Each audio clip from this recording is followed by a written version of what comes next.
I totally pushed the wrong button for the second time doing that. Hi, Gloopies. I really need to switch my buttons around. Hi! Welcome to Sex Ed, being a switch. We have a special guest today. Hi. Hello. I'm Podge. I'm a Goblin Maid VTuber, ASM artist, spicy streamer, a live 2D rigger, and I made my own model, and very much a switch. You are too powerful with all that. I like to get them when they least expect it. Nobody expects it. That's the best thing. But yes, we're hanging out with Podge today. You can see her name in the title. Go give that a click. Go give her lots of lava love. She deserves it. Look how cute she is. No, you. But both. I'll allow this. You'll allow it. Thank you. See? I will. You can be both. Oh my god. Could you imagine being both? Well, imagine. I Be me, a switch. Lay gasp, lay shock, lay off. I guess I'll start off with the question I always ask guests. What does being a switch mean to you? I recognize that cutie. Love thick goblin ladies. I always joke that I perpetually cannot make up my mind. I have ADHD, I'm pansexual, I'm non-binary, and I'm a switch. But really, I think it's just a fuller expression of my sexual identity and my sexuality. It's always very much dependent on the partner or partners that I'm with, but I really enjoy being able to explore both of those sides of myself. The dom side has been more of a recent thing, but I don't know. I like to lead a full existence, and you know, I'll try most things once. So, like, why not both? Yeah. Plus, then you get options too, and I mean, I love options, so. I do love options. Options are real nice. And thank you, Allie, for being part of the Gloopy Gang for 28 months. We do love thick goblin ladies here. Bisexual polyamorous switch here. We do. Couldn't make a choice to save my life, lol. Hey, choices are hard. That's why we get a little bit of everything here.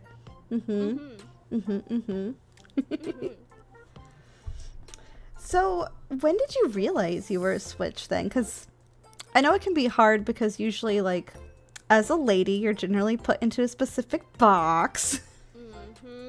And then it's like, maybe I'm not in that box after all.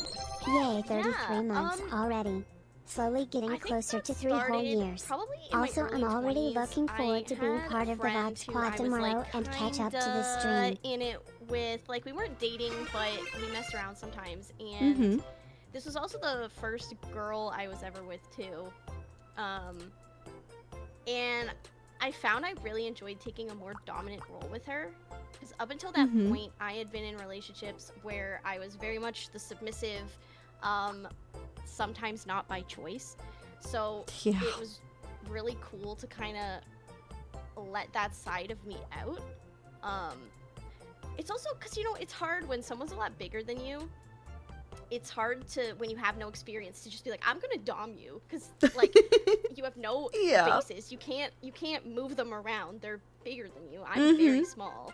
No, I've met you IRL. I remember. I am also small, but I get that, especially when your partner's taller than you. You're like, this is fine. Yeah, it's like, how do I exert my will upon you? So that's kind of where it started, was when I started, like, actually seeing girls, because they're, you know, they're smaller. I can, they're a little easier to handle. You're not wrong.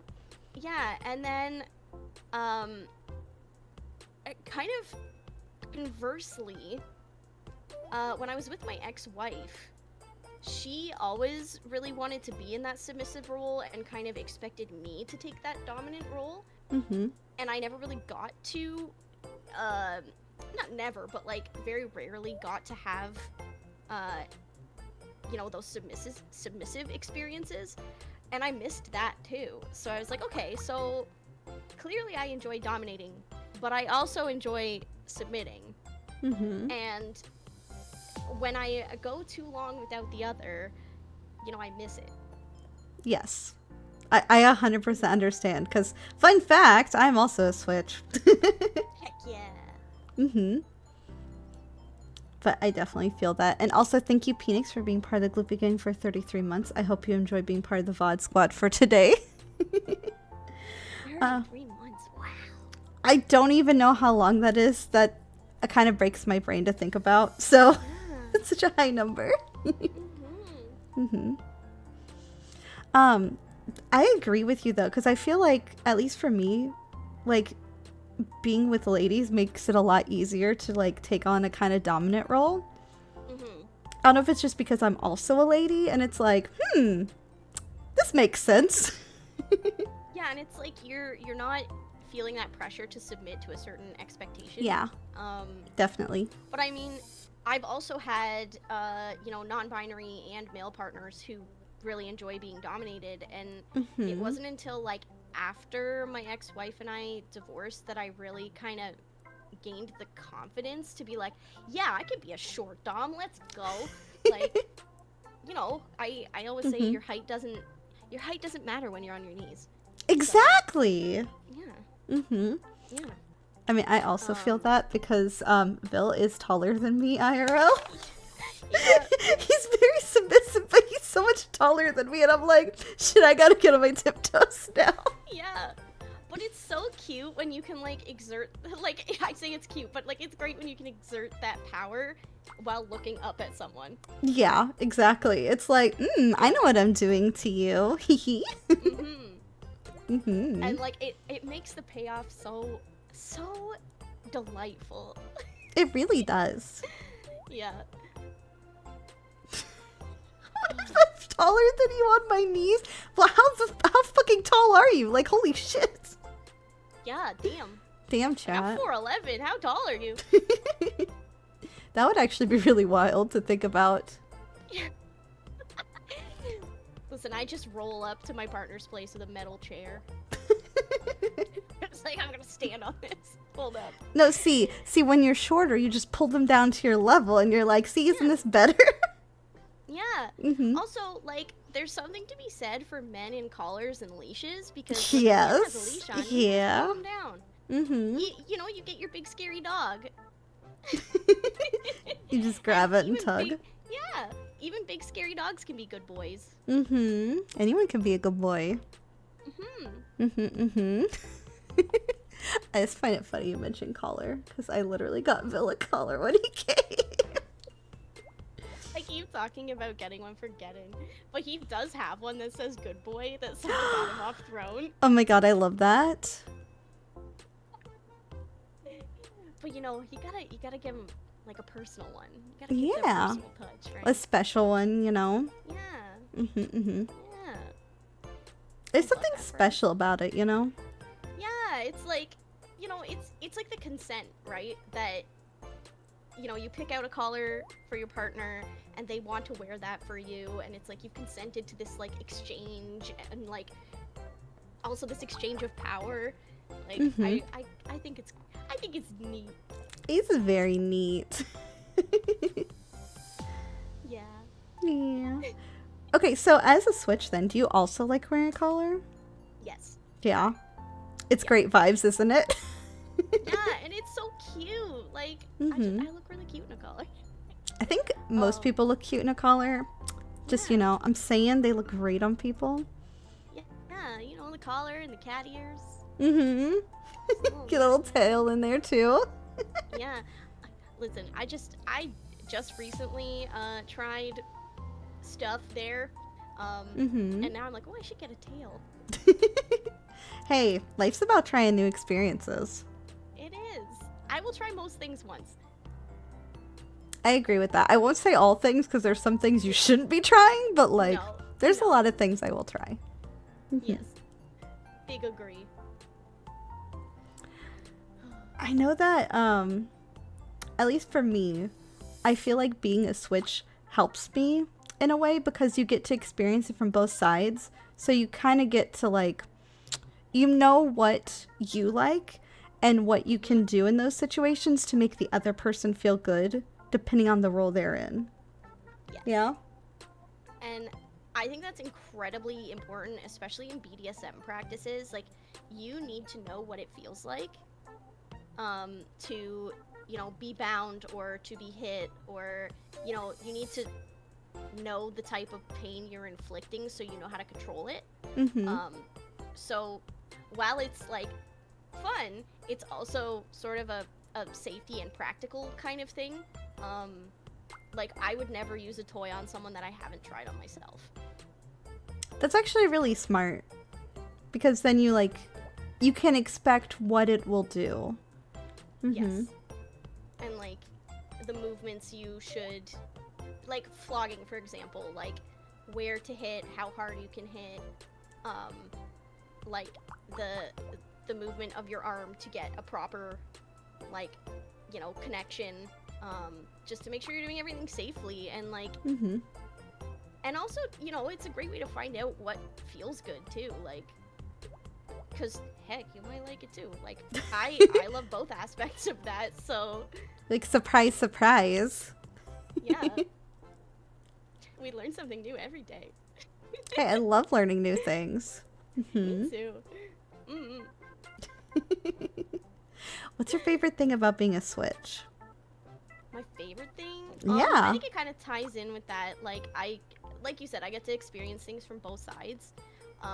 But I think, you know, summing it up, the power play, like the exchange of power, I can switch like drop of a hat.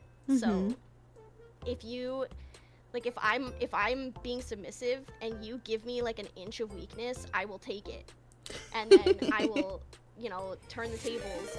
And conversely, if I'm doming and, you know, my partner's like, okay, that's enough, and then just like puts their hand around my throat or something, I'm here for it. I love to lose. So and I always say that I love to lose. And it's like, then I get a little bit of both, and sometimes in the same interaction. And I love that for me. No, get in. At least I wasn't talking about anything specific. He's here to learn things today. Yeah, as if he doesn't know.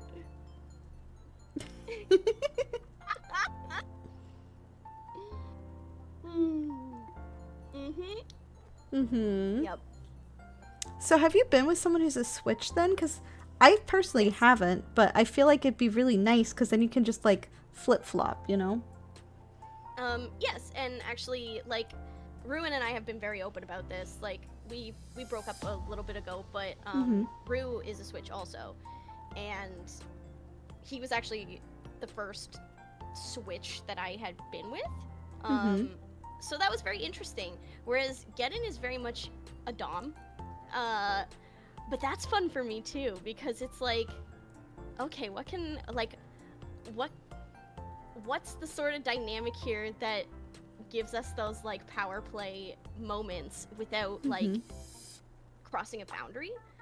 So it's really interesting to learn, and like, you know, like I said, you can still put a big scary dog on a leash. Definitely something like you can do. Yeah, they can still dominate you while you know, have a semblance of power. And also, I love having that power taken away from me. So, like, see, he's barking. See, he's a good boy. Yeah, he's my good boy. Coming in a chat to be called a good boy? Damn. That is a nice leash you got on him.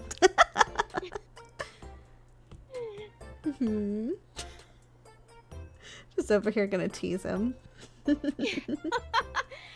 very interesting though, and I think we've both been like learning a lot about ourselves. Like, obviously, Geddon can speak for himself in that instance, but like, I think it's been really interesting to learn like what's a yes and what's a no and what's a we'll try that and see how it goes.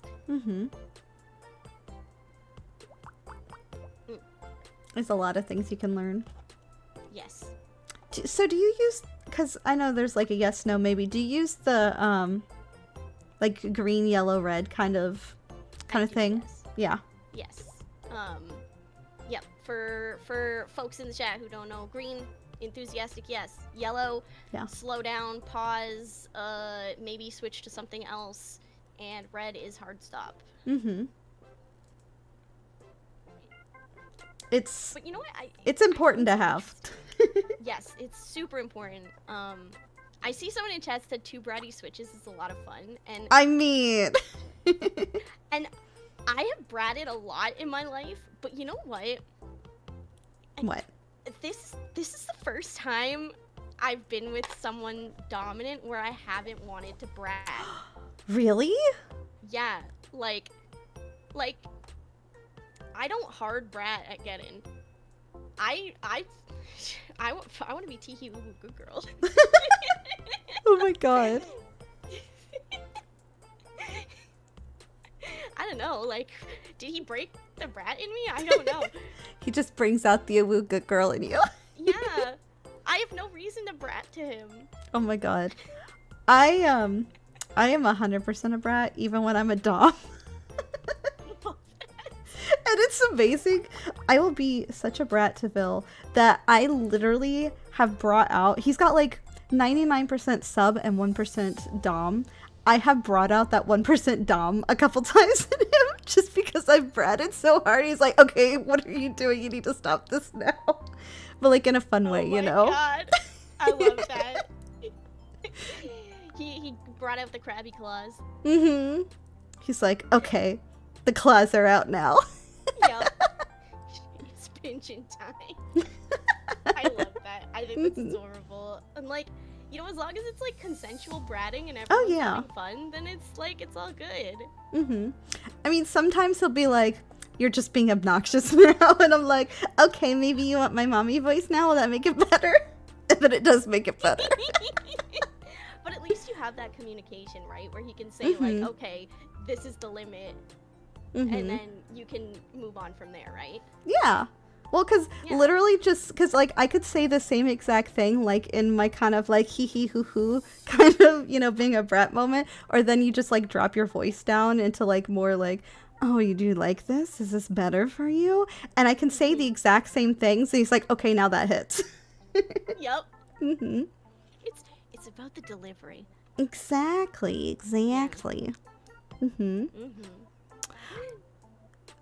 Num Num's asked a question. What's the difference between red and the safe word? If you're using the like the light kind of method, I'd say red is the same as a safe word. Yes, red is the safe word. Because at least for me and Bill, we use like radish is red and pineapple is yellow. I like that. That's cute. See, for me, the stoplight thing's great because it's like red is a single syllable word. It's easy to say, and I don't have to think. Because, you know, sometimes you're deep in like subspace too, and it's hard to think. And when I get into subspace, like, it's very hard for me to like vocalize. I get very nonverbal. So red is very easy to say. Oh, we also have a specific, like, we tap 3 times. Yes. That's also, like, red. Yep. I do the double tap. And a single tap is, like, slow it down a bit. But, yeah, like, the taps obviously help, especially when you can't verbalize. Yes, it's important to have, like, a verbal and a nonverbal, like, method of communication. But I think also being poly too, it's helpful to use the stoplight because it's just red across the board. I don't have to think, okay, what's my safe word with this person? Yeah.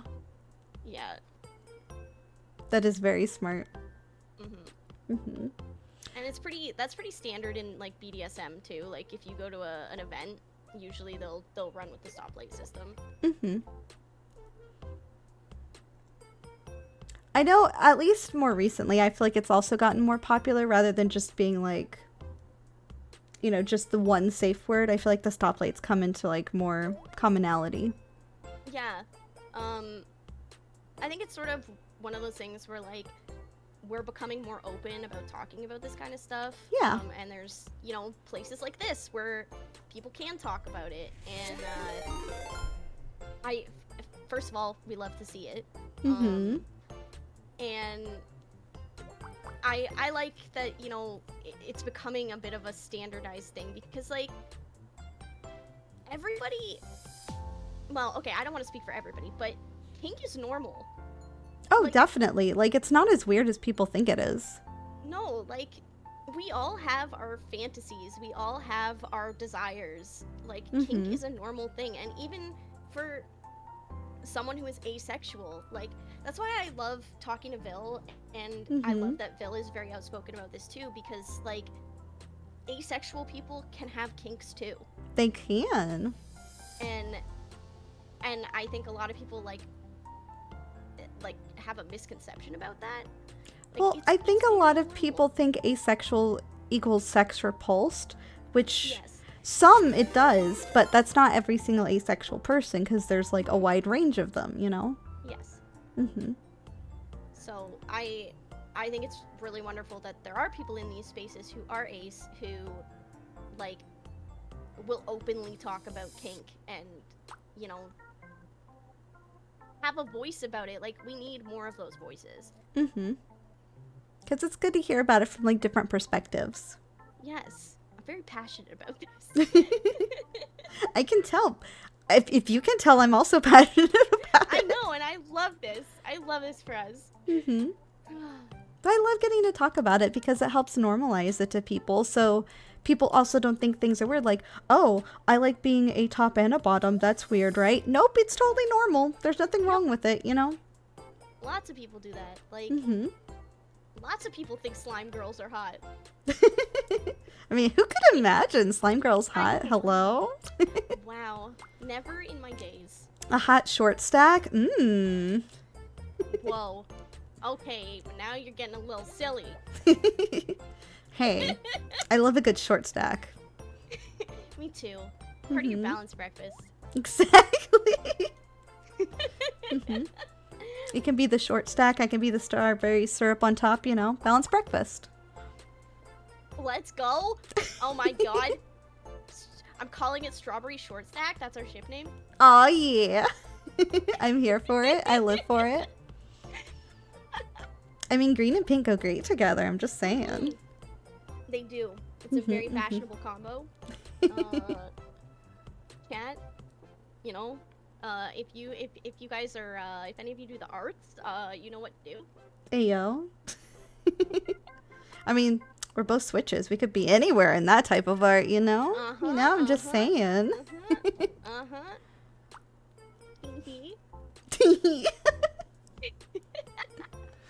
Okay, I just love that. So do you think being...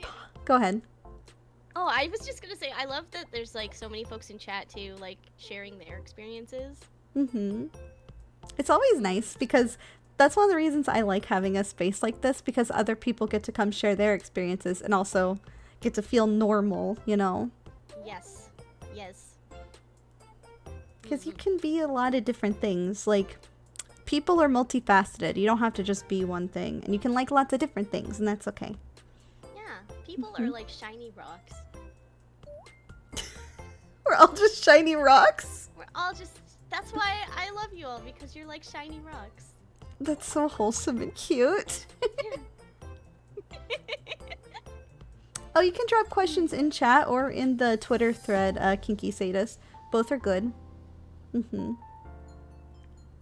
Yeah. I know we had like one question in the Twitter thread, which I had not pulled up, but I probably should pull up. Yeah. Imagine me being prepared. There is actually more than one. Let's go. I know this one I asked to be reworded because the first time I read it, I did not understand the question because I have a nugget.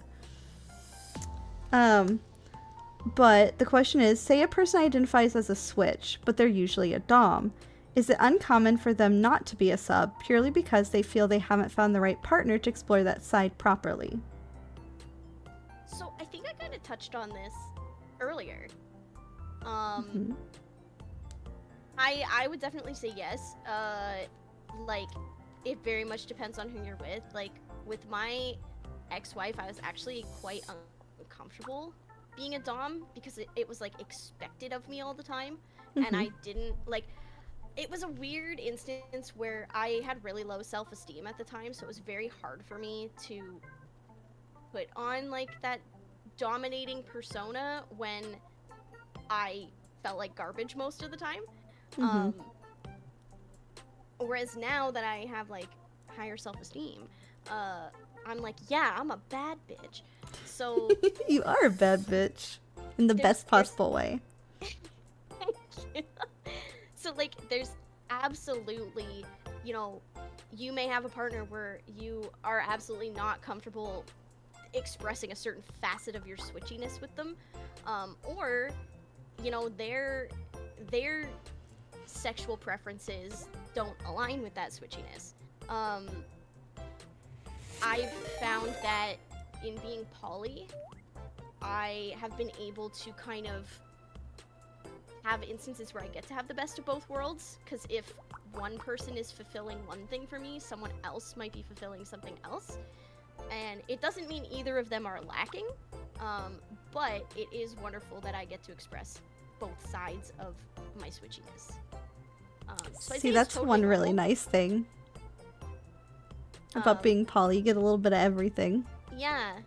So yeah, I will say it's very normal to feel that way, but I think it's also important to examine why you feel uncomfortable to be a certain way with someone,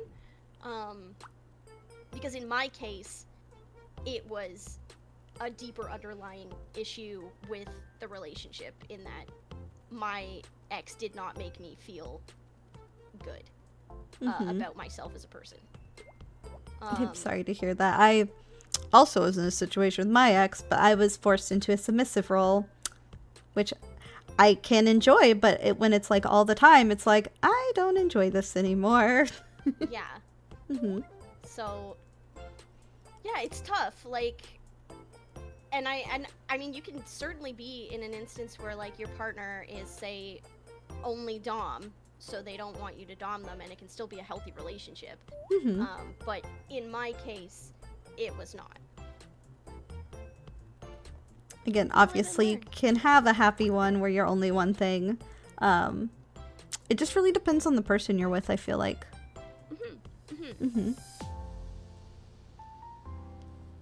I will say, like, poly relationships are not for everyone. For those in chat, they're a lot of work. I personally identify as poly, even though I'm currently in a monogamous relationship, because they are not for everyone, and that is okay. Yeah, I experience poly in a certain way too, like where I wouldn't even say I'm like polyamorous. I'm more like an ethical non-monogamous person, ethical non-monogamist.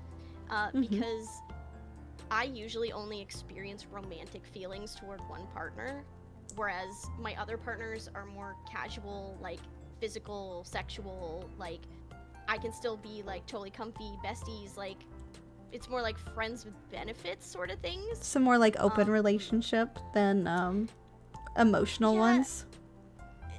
I wouldn't even say open relationship, because like it's still a very like, you know, controlled thing where everybody is aware of everything, and like, you know, proper respect is given and taken, but like I will have like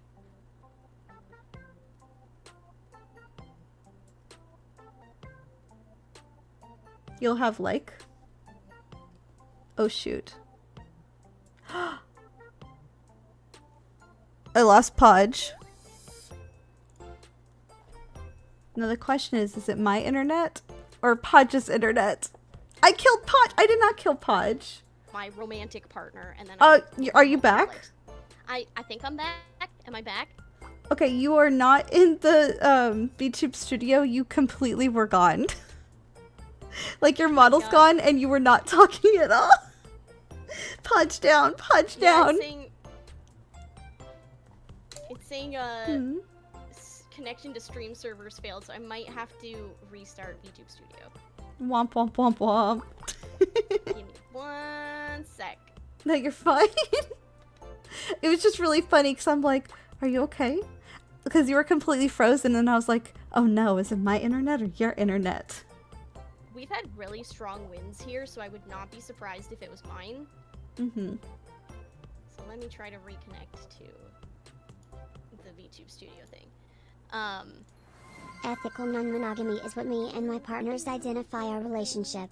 Polyamorous is just a bit too broad. Cheer 100.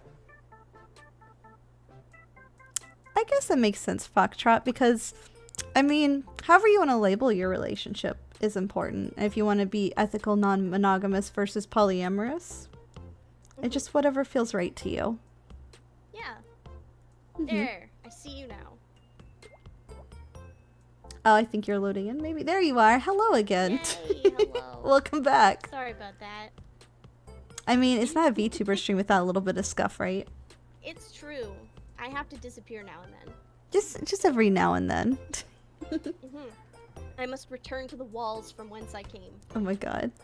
I have no clue what the question I had asked that you were answering is, and I don't know if you know either.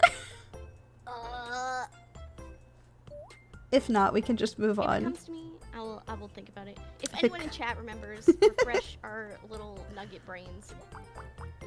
I have 2 gloopy brain cells. It's just, you know. Yeah. It's fine. I just got lint rattling around in there. Well, here, I'll ask you another question from the Twitter thread.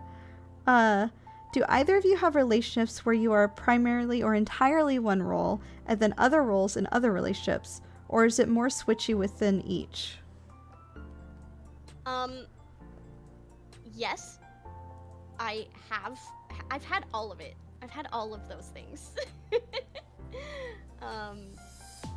I currently, my only relationship at the moment is, like, my partner is primarily dom, I'm primarily sub, but there's definitely, like, elements of the switchiness that we throw in there, and he is, like, very open to things, because, like, you know, it's stuff he hasn't necessarily tried before either.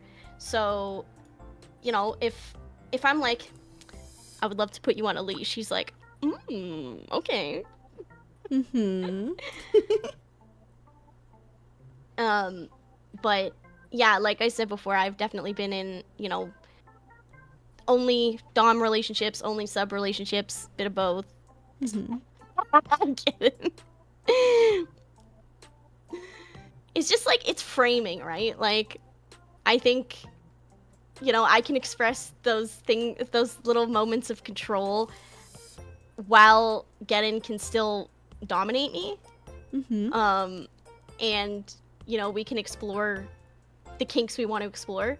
But of course, I'm never gonna be like, you need to do this for me. Like, I respect his boundaries, and I don't want to push them. So if he's like, you know, absolutely no on a thing, then that's fine by me, because I love him, and I certainly have no complaints about our dynamic. That's good. I'm sure he's happy to hear that. Yeah. Oh, I think he's very well aware. I know for me, I've never been in a relationship with another switch. So I've always fallen into one of the sides. And like currently I'm very much so the one who's dominant in my relationship, and I'm really enjoying it because it's really, I mean, I've dated girls in the past and I guess I took more dominant roles there. But I guess because this is a more serious relationship, I actually get to, like, embrace it more. And I am enjoying it a lot. It's a lot of fun. Yeah, like, I love that for you. And, like, it gives you this, like, certain feeling of freedom, I think, to, you know, be comfortable in that role. It does. And I feel like, especially with Bill, I get to, like, be all of myself, which is really nice. So even if I am, like, a chaotic little gremlin, I get to do that, and I get to enjoy myself, and it's nice. Yes. And I love that you said it that way, like, that you get to be all of yourself, because, like, that's very much how I feel, too. Like, I don't feel, like... Oh, no. Oh, no. Podge doesn't feel at all. Well, this is fine. Rip Podge. restrict or judge. She's not. Welcome back. Like, you know, I'm gonna try something. You may have disappeared again. What are you gonna try? We're gonna piggyback off my cousin's internet downstairs. Mm-hmm. Oh, there you are.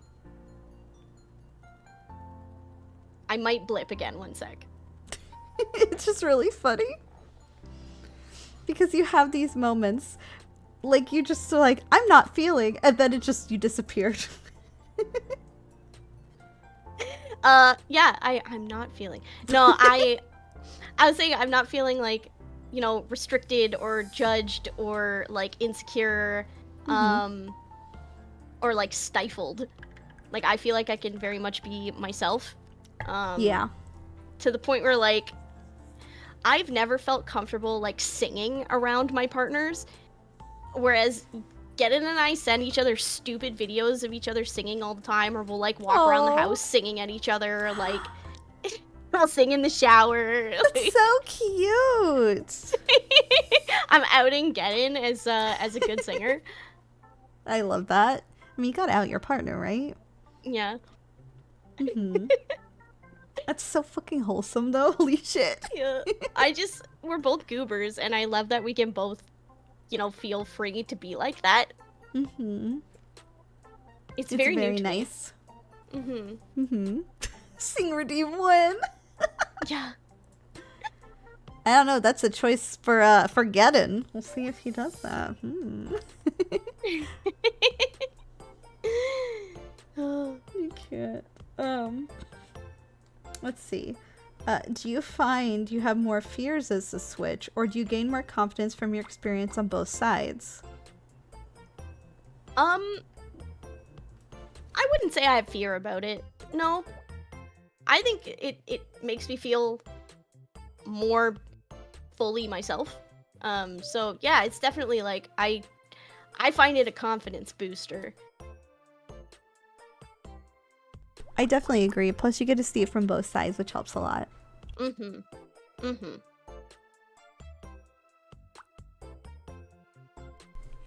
Yeah, I don't know, like, what kind of... I'm trying to think of, like, what kind of fears I would have about that, but, like, I'm not really sure either. Maybe it's because you're not one or the other. I'm not really sure by that question. Yeah. I like that Gedden gets to be a goofy goober. No fears. I mean, I have fears, but not about being a switch. That's just like kind of a thing that you are, you know? Yeah. Mm-hmm. I have more fears about being short. Why do you have fears about being short? Yeah, because I'm like, what if I can't reach? What if I can't go on a roller coaster? Oh my god. So here's the thing. You just climb on the counter for everything. I already do that. It's fine. Yeah, same. Mm-hmm.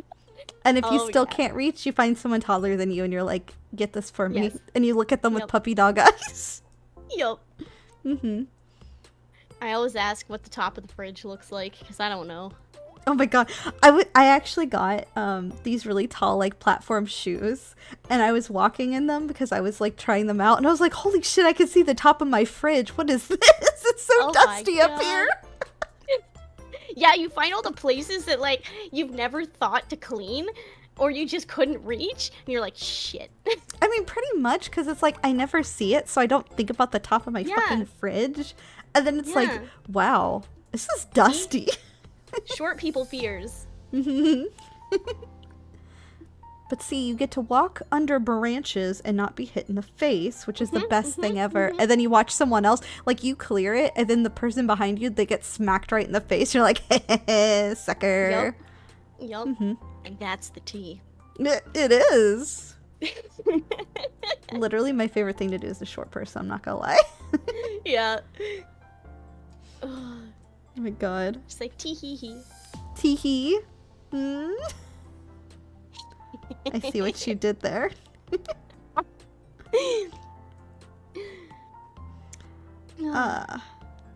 Is your switching based on mood, or is it more needs based? Both. I think it depends. Because sometimes if I've had a really bad day, I don't want to make decisions. I just want to have someone else do the work for me. You're like, I want to be babied. It's your job now. Say I'm a pillow princess, but like, yeah, I want to be babied a little.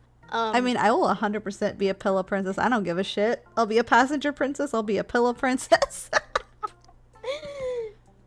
I think I'm too stubborn to be a pillow princess. Too stubborn? Yeah, like, okay. The best example I can think of is like, you know, Geddon's going at it, and I'm underneath him, and like, I can't really move, but I'll still do that thing where I like lift my hips up and like move. Yeah, you want to help out. I'm helping, yeah. And then he'll be like, no. It's like, no, you stay still now. But like, I gotta do it. Just for the tee. I don't know, sometimes it's nice just to be like, yeah, you could do all the work, thank you. Yeah. But yeah, like it's definitely like needs based sometimes. But I think mood and need kind of intersect a lot. I thought you were gonna say intersext. I'm not gonna lie. Because like, you know, if you're feeling a certain way, your needs change, right? Yeah. So I think it's both. Like they're not completely separate of one another. I think that makes sense. I know switching though relies a lot upon which partner you are with. Because like sometimes you just can't do that, unfortunately. Yes. Yes. Like, and especially, I find especially when you're with someone who's submissive, like, there is no way in hell you can expect them to do anything dominant. You would be surprised, I've learned. Like, you could be surprised, though. Like, I'm still surprised. Like, it's 1%, but it's fucking there, hiding somewhere. And it's like, where did this come from? Yeah. Like, okay, I'll put it this way. I feel like when I'm with someone who's submissive, I take my role as dominant, like, a little more seriously. Like, I'm a little less, maybe, playful tee-hee with it, because I know that they want to be on the bottom. And when I get into doming, like, I get into it. So I think it's a little easier for me to switch with someone who's more dominant than someone who's more submissive. I guess that makes sense because you're starting off from a different mindset depending on like who you're with, because like it is two very different mindsets. Yeah. I will say. And I think it's can be very hard to claw your way out of subspace when you're in it. And I really like putting my subs into subspace. So it's like, you stay there now. Yeah, so it's like, I expect nothing from you. I expect you to be a good girl for me, and that's it. Like, I can be a good girl. Yeah. Yeah. I may have an emote that's totally just good girl for a reason. I'm taking notes. We're all learning things about Ava today. Hello, hi. Oh no. I think we lost Podge again. Man, we learned things about me. Oh, there you are again. Hello. So weird. We just keep having hiccups. It's fine. You were just so shocked to learn that I could be a good girl. You were not mentally prepared for that today. Yeah, I had to walk away to find paper to write it down. Yeah, and now I'm back. I wrote it down. Welcome back. I'm glad you wrote it down. It's important for, future knowledge. Yeah. Yep. I wrote it in crayon. In crayon? Yeah. I love that. Green crayon? Pink crayon? Purple what color? Crayon. Purple. Purple! Crayon. That's a great color. Yeah, because purple's the best flavor. That's fair. I'm partial to blue, but purple is close to blue. Okay. I'll allow it.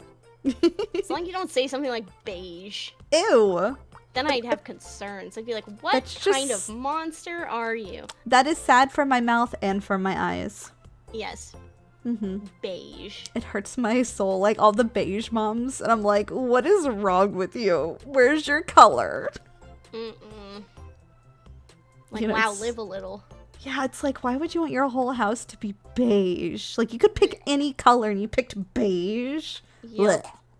Blech. Big bluff. It's not even safe, it's just sad. It's very sad. And yes, glasses, I did add an oh well emote because I thought it was cute. Oh well? Oh well. Sometimes you need a little oh well in your life. That's all I'm saying. Sometimes you just want to have a little oh well. Oh well, bingies. I love that. Oh my god. There was another question too when you disappeared. Oh. Do you find yourselves being similar in your different roles, or different, like as bottom, do you do things to be very harsh and kinky most of the time, but as a top take a much more nurturing role? Yes, actually. Yes. I am very nurturing as a dom. I would rather you be my good boy / girl / pet than be mean to you. I have a hard time being mean to people that I care about. Same. Like, saying mean things is so hard to do. I'm like, that's not me. Like, and I know Get-In is kind of the same way, whereas, like, I'm not gonna call you, like, I'm not gonna straight up just be like, you're a nasty, filthy little whore, but I'll be like, Damn. oh, who's my good, nasty little slut? Like, it'll be combined with a praise. Like, the degradation will be combined with a praise. No, I get that, because I guess I'm kind of the same way, because I'm like, oh, who's a good little boy who belongs right under my foot? That's where you belong, Exactly. isn't it? It's like a nice way of doing it. Yeah. You're, like, praising them for being subservient. Like, yeah, exactly. And, like, I want you to, like, put your head on my lap, and, like, I will take care of you, and, you know, I'll also spank you, but, like, in a loving way. It's because they like it. Yeah. Like, I want to do things because the person likes it, not because I am getting off on a power fantasy. I enjoy making people squirm, but it's, like, I will be praising you the whole time for it. I'm just not good at saying mean things to people in general, especially in the bedroom. Like, I'm not good at, like, degrading or being mean, so, like, the thought of being harsh as a top is just not, it's nowhere near my mindset. Yeah, like, I had a partner ask me to spit in their mouth once, and I did it, but I was like, nah, that's probably not a thing I would just do. I don't know if I could. I'm sitting here putting myself in those shoes. I'm like, I don't know if I could. Like, I feel like I could, but at the same time, like, mentally, I'm like, that's so mean. I know. Like, I don't want to be spit on. So, like, Exactly. why would I spit on someone else? Like, it's mean. That's what bullies do on the playground. Yeah. They spit on you. Like, yeah, Get-In's, like, the amount of times I've laughed because he'll apologize right after calling me, like, his good little slut or something. And I'm like, as long as you say it with praise, it's fine. It's like, hilarious, I like it. though. It's very Okay, cute. here's the thing. During sexy time, you can totally just, like, bust up laughing. And it's totally fine. It's totally normal. There's nothing weird Yes. about that.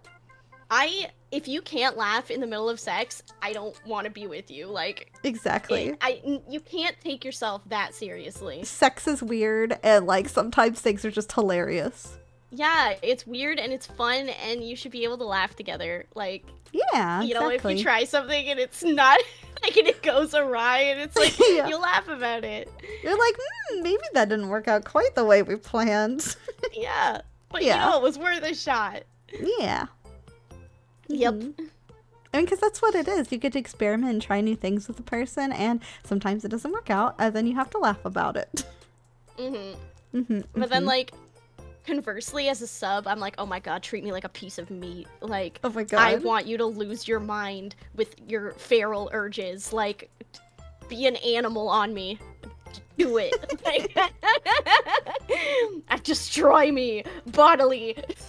Damn. Definitely two very different approaches there, Podge. Yeah. I'm really into like primal stuff. Mm-hmm. It's like, hunt me down. Damn. I mean, I wouldn't say like I'm that much different because like I like to be, be treated nicely and called a good girl. But sometimes you just want it real hard.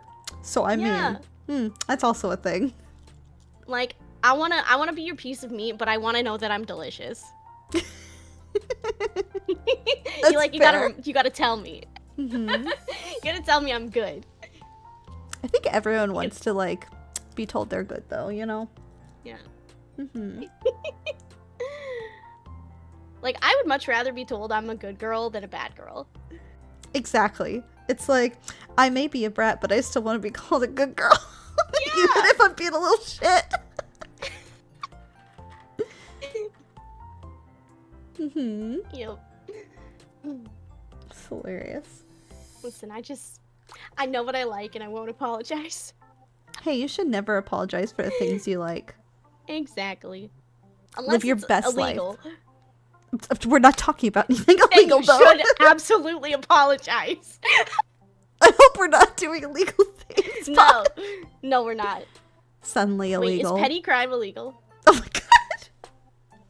If I steal my chat's wallets, is that illegal? I'd be impressed if you could steal all their wallets, to be honest. Oh, you ain't seen nothing yet, Ava. Oh. I think I have a lot to learn from you then. This is the goblin way. Very pansy, very stabby-wabby, you know? Yeah, a little bitey. Mm-hmm. Yep. You got the teepees for it. Yep. And I know how to use them. I'm very much a biter. Like, for real. Ugh. I love biting. I love being bitten. So I don't like being bitten, but I do like biting. I can be a little too rough, though. Yeah, sometimes you are, in the moment, and You're you just don't like, realize. Maybe I've been a little too hard there. Mm-hmm. Mm-hmm. I actually have, like, a little, like, silicone bead necklace thing that I can chew on. Oh, one of the little chewable necklaces? Yeah. Because I like to bite things. That's so cute. I've seen those before. I've never gotten one, but I've definitely seen them. Do you like it? I do. It's really great because, like, I'll talk about biting, and now I'm like, I have the urge to bite. You're like, Yeah. Yep. It's nice to have a little outlet for it. Yep. Especially, like, when you live alone. Mm-hmm. When you've got no one to bite. Well, similar. Literally last night, I'm like, I want to cuddle so bad, and I don't got anything to cuddle, and my pillow is not cutting it tonight. Right? Mm-hmm. Ugh, it's rough out here for us long-distance good girls. I know, we just want cuddles and head pats, but they're so far away. Yeah. How dare. It's rough out here. Mm-hmm. This is why I don't want to be called a bad girl or punished when we're in person, I think, because it's like, I only have so much time with you. I'm going to be the goodest girl. You gotta make up for it and get every little ounce of it that you can. Yeah, so please give me your love and affection. I am dying. I could see that. That makes 100% sense. Yep. Yep. Yep. It looks like there's one last question on that Twitter thread. Sure.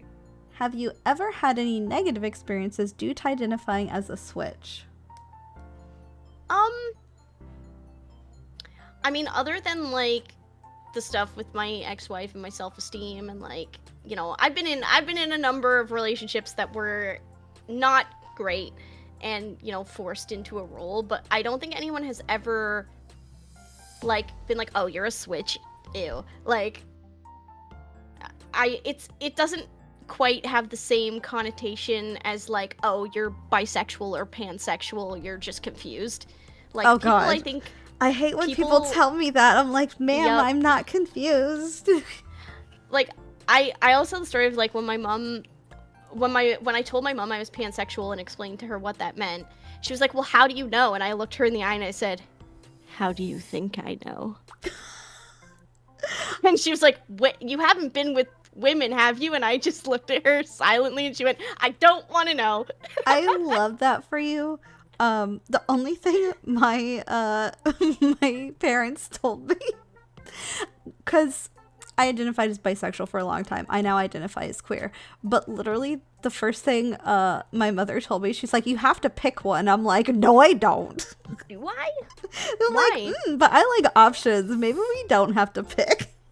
Yeah, it's like, I can have ice cream and cheesecake. No one's stopping me. Exactly. You can like more than one thing. I'm just saying.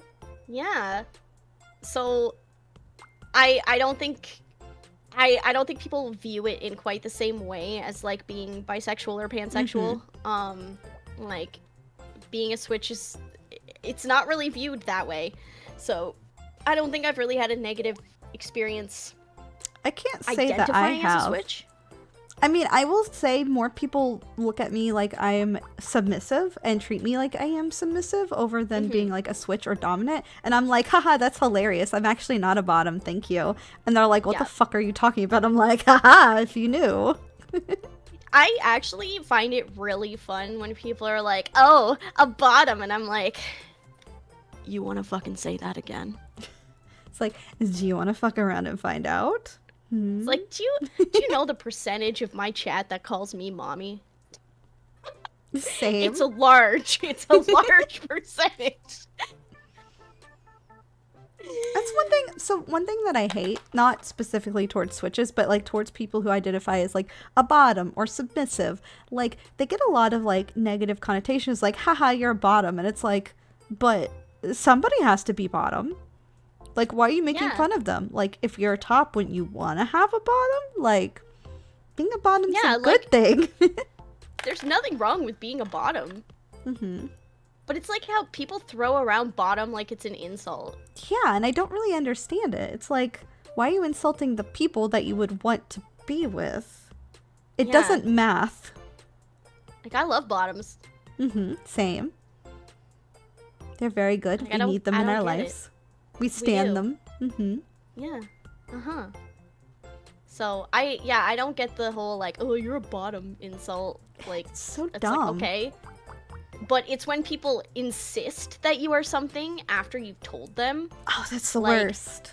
That is irritating. It's like, I have explicitly said I am a switch. Like, please respect my autonomy. Like, you're not funny, you're not cute. Stop it. Yeah, it's like, I don't even know why people try and challenge you on it, because it's like, I've told you what I am.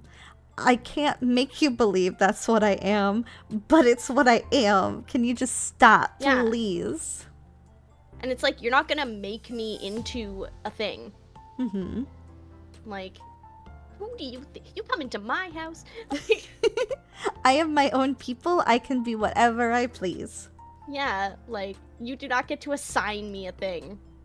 Oh my god, could you imagine being assigned at birth? Here, you are a bottom, and this is now your role for the rest of your life? Yeah. I'm ABAB, assigned bottom at birth.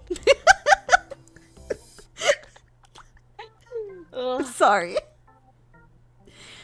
Could you imagine that? Oh my god. I'm dying now. Like, oh, your government assigned sexual position. Oh, it makes so many people mad though. They're like, but this is not what I like. Well, too bad. Yep. Wow. Imagine having to live being assigned the thing you were at birth. That's just rude. It's a crazy world we live in. Yeah. Assigned Omega at puberty. Oh, I love Omegaverse. That's I love it so much. I would 100% probably be an Omega though, let's be honest. Yeah. Let's be honest with ourselves. I'm if you know, you know. A gentle alpha. Oh my. Yeah. Yeah. Oh, did you do that like thing that was going around? I was like some obscure alpha in it, and I'm like, what the fuck is this? I'm a gentle alpha. I can see it. I'll take care of you, baby girl. Oh, you gonna take care of me? Yeah. I'd like that. I can't even take care of myself. What am I talking about? See, you right. I like the fantasy that I can care for someone, but in reality, I'm a hot mess. I feel that. It's like, oh yeah, I can totally, take care of people and things. Don't look in my kitchen, wow. It's fine. Are we the same person? You feel this, yeah. This is why I like being a VTuber. No one can see my house. It's like, you don't have to see my house. You don't have to see what I'm wearing. Oh my god. Nope. Who needs clothes, Pants? Psh, I don't think so. Exactly. None of that. Nope, none at all. Is there anything in specific that you'd like to talk when it comes regarding being a Switch? That took me a second to get out. Words are hard. I usually like to be pretty upfront, like with partners, about my switchiness. Like, I'll be like, hey, here's the deal. I am poly, so if you're looking for monogamy, that's not gonna happen. I am a Switch, so just so you know, like, if you want to be my sweet baby boy, you can be my sweet baby boy. But if you want to be daddy, you can be daddy too. And and I'm pansexual. Like, you have to be okay with me liking people because they're attractive and not really worried about like gender. And if someone can't be down with those three things, then it's not gonna work. Like, I've always been very outspoken about how I am. I think that comes from like being bullied as a kid a lot, because you get to a point where you're like, well, fuck it, if people don't like how I am, then I'm just gonna unapologetically be how I am, because I have nothing to lose and I like how I am. So I think that's a good way to be, though, like being unapologetically you. Like, life is short. We have no idea why we exist in the way we do, so we may as well have a good time doing it. And if people can't get on board with you in ways that, make you happy or like mutually happy, then, you move on. I like that. It's very true. I try. I'm in my 30s, I've had some existential crises. Mood. Big mood. Yeah, you hit the mid-30s and you're like, you know what? Fuck it. You're like, I don't give a fuck what anyone else thinks anymore. I don't give a shit. Yeah. If I want to be an anime goblin on the internet talking about what I do behind closed doors, then by God I will. Yeah, then they just have to put up with it. Big brain to go with that big heart. Yeah. Aww. Thanks. Thanks. Man, here I thought I was gonna say something lewd, but it was wholesome. Yeah, he's like that. Aww. And then he'll be down horrendous later. Ayo. I love it. Have someone that can do both is all I'm saying. Yes, yeah. Listen, I live for the wholesomeness and the horrendousness. Being nice and lewdsome, some wholesome, some lewd. It's a great wholesome combination. Without the W. Yeah. That's why, like, I vibe so much with like what you and Vil have going on too, because like, I'm like, look at them, look at those precious beans. Like, you're both very open about who you are as people, what you like. You're like the whole unapologetically being yourself thing. Yeah. And in like the healthiest, cutest, most wholesome way too. What's funny is originally when we first started dating, we're both just like, maybe we shouldn't tell anyone about this. Like, we dated from TwitchCon until November, until his birthday, so like a full month. And then we're like, maybe we can't do this actually. Oh. And then we're like, we're just gonna be unapologetically ourselves, and it's fine. Yeah. And it's like, if people can't, you know, get on board with your life, then they're not people you need around you, honestly. Exactly. And I want to actually address something that I see in chat. Go ahead. Ava Podge said she would like to add a wife to her harem. I wanna address, I really don't like the harem mentality. I don't like the idea of one person being in control of several other people. I think it's a really unhealthy dynamic. Polycules are way better, I'm just saying. Yes, and as a person who engages in poly, I like to speak up about it because healthy polycules are not harems. Like, you know, if you do a harem thing with people and that works for you, that works for you. But there is an element of like misogyny and control in a harem style relationship that really sits the wrong way with me. So like, I know we joke about harem stuff, but like in reality, that is so far from what I do and what most poly people who have healthy relationships do. And I always think it's worth saying because people do make the assumption that poly means harem. And it doesn't. Like, poly can be a case. lot of different things because, like, there's so many different, like, ways and structures it can be.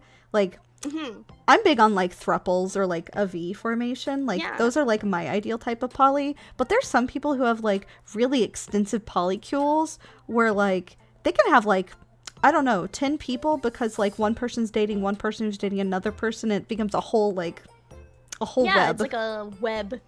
Yeah, like, my sister's in a throuple situation, and then, like, I'm in... I think it's sometimes referred to as hinge poly. Or, like you said, a V. Yeah.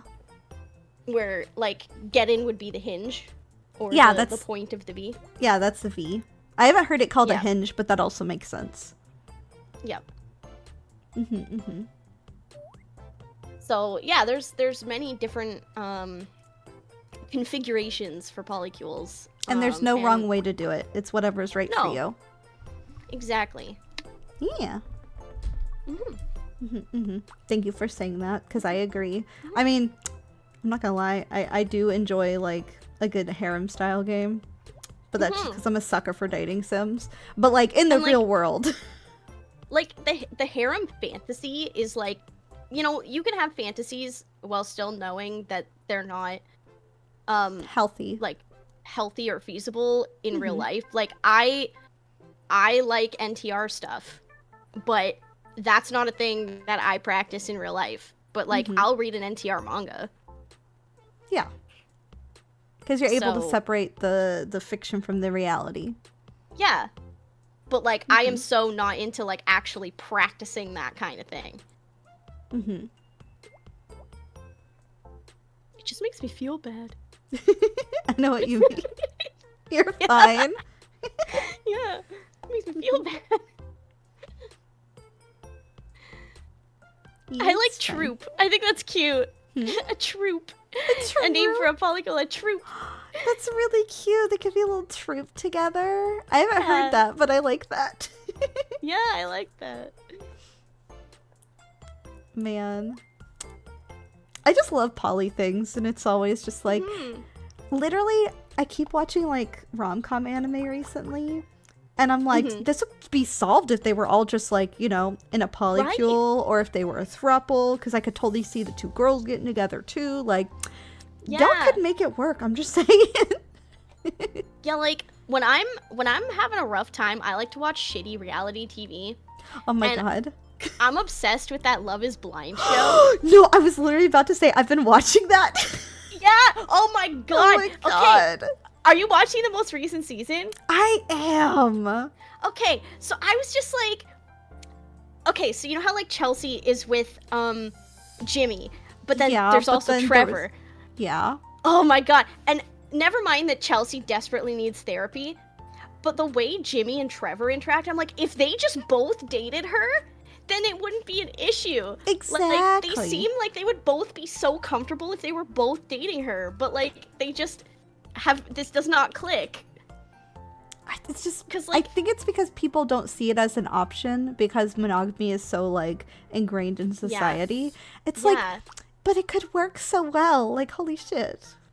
Yeah, like, I would love to see something like that just turn one of those shows upside down. Like, if it was like, yeah, Jimmy and Trevor and I talked. There's actually, fuck, hold on. I don't remember the name of the show. I was skimming, I don't know if it was Netflix because I've got like so many different streaming services. There was a streaming service where people were trying out like adding a third and like becoming a throuple. Really? Yes, and I can't remember what it was called because I was skimming and I was like, oh, I should come back and watch this later. But I didn't. Huh.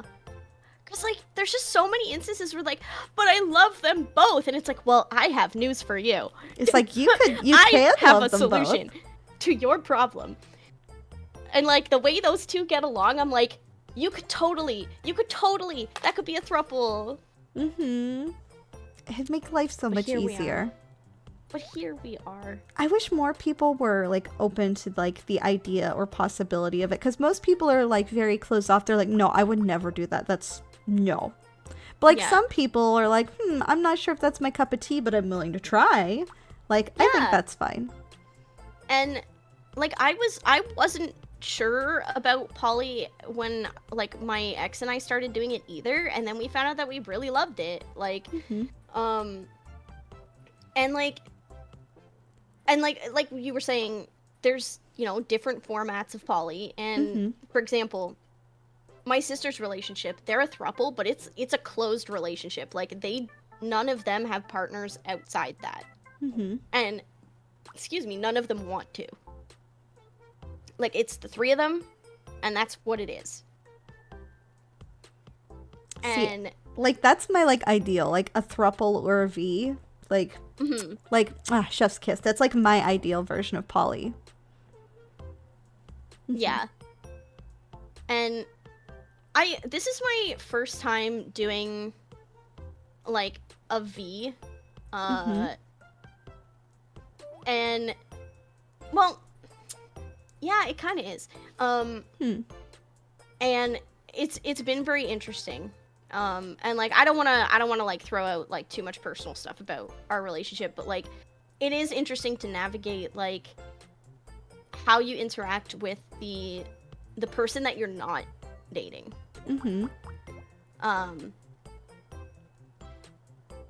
But again, like, I love having new experiences. Like, life is full of new experiences. I get bored easily. I like to try new things, right? So like, I'm very interested, you know, to see. I'm very analytical, and I'm very interested to see, like, how this functions as opposed to, like,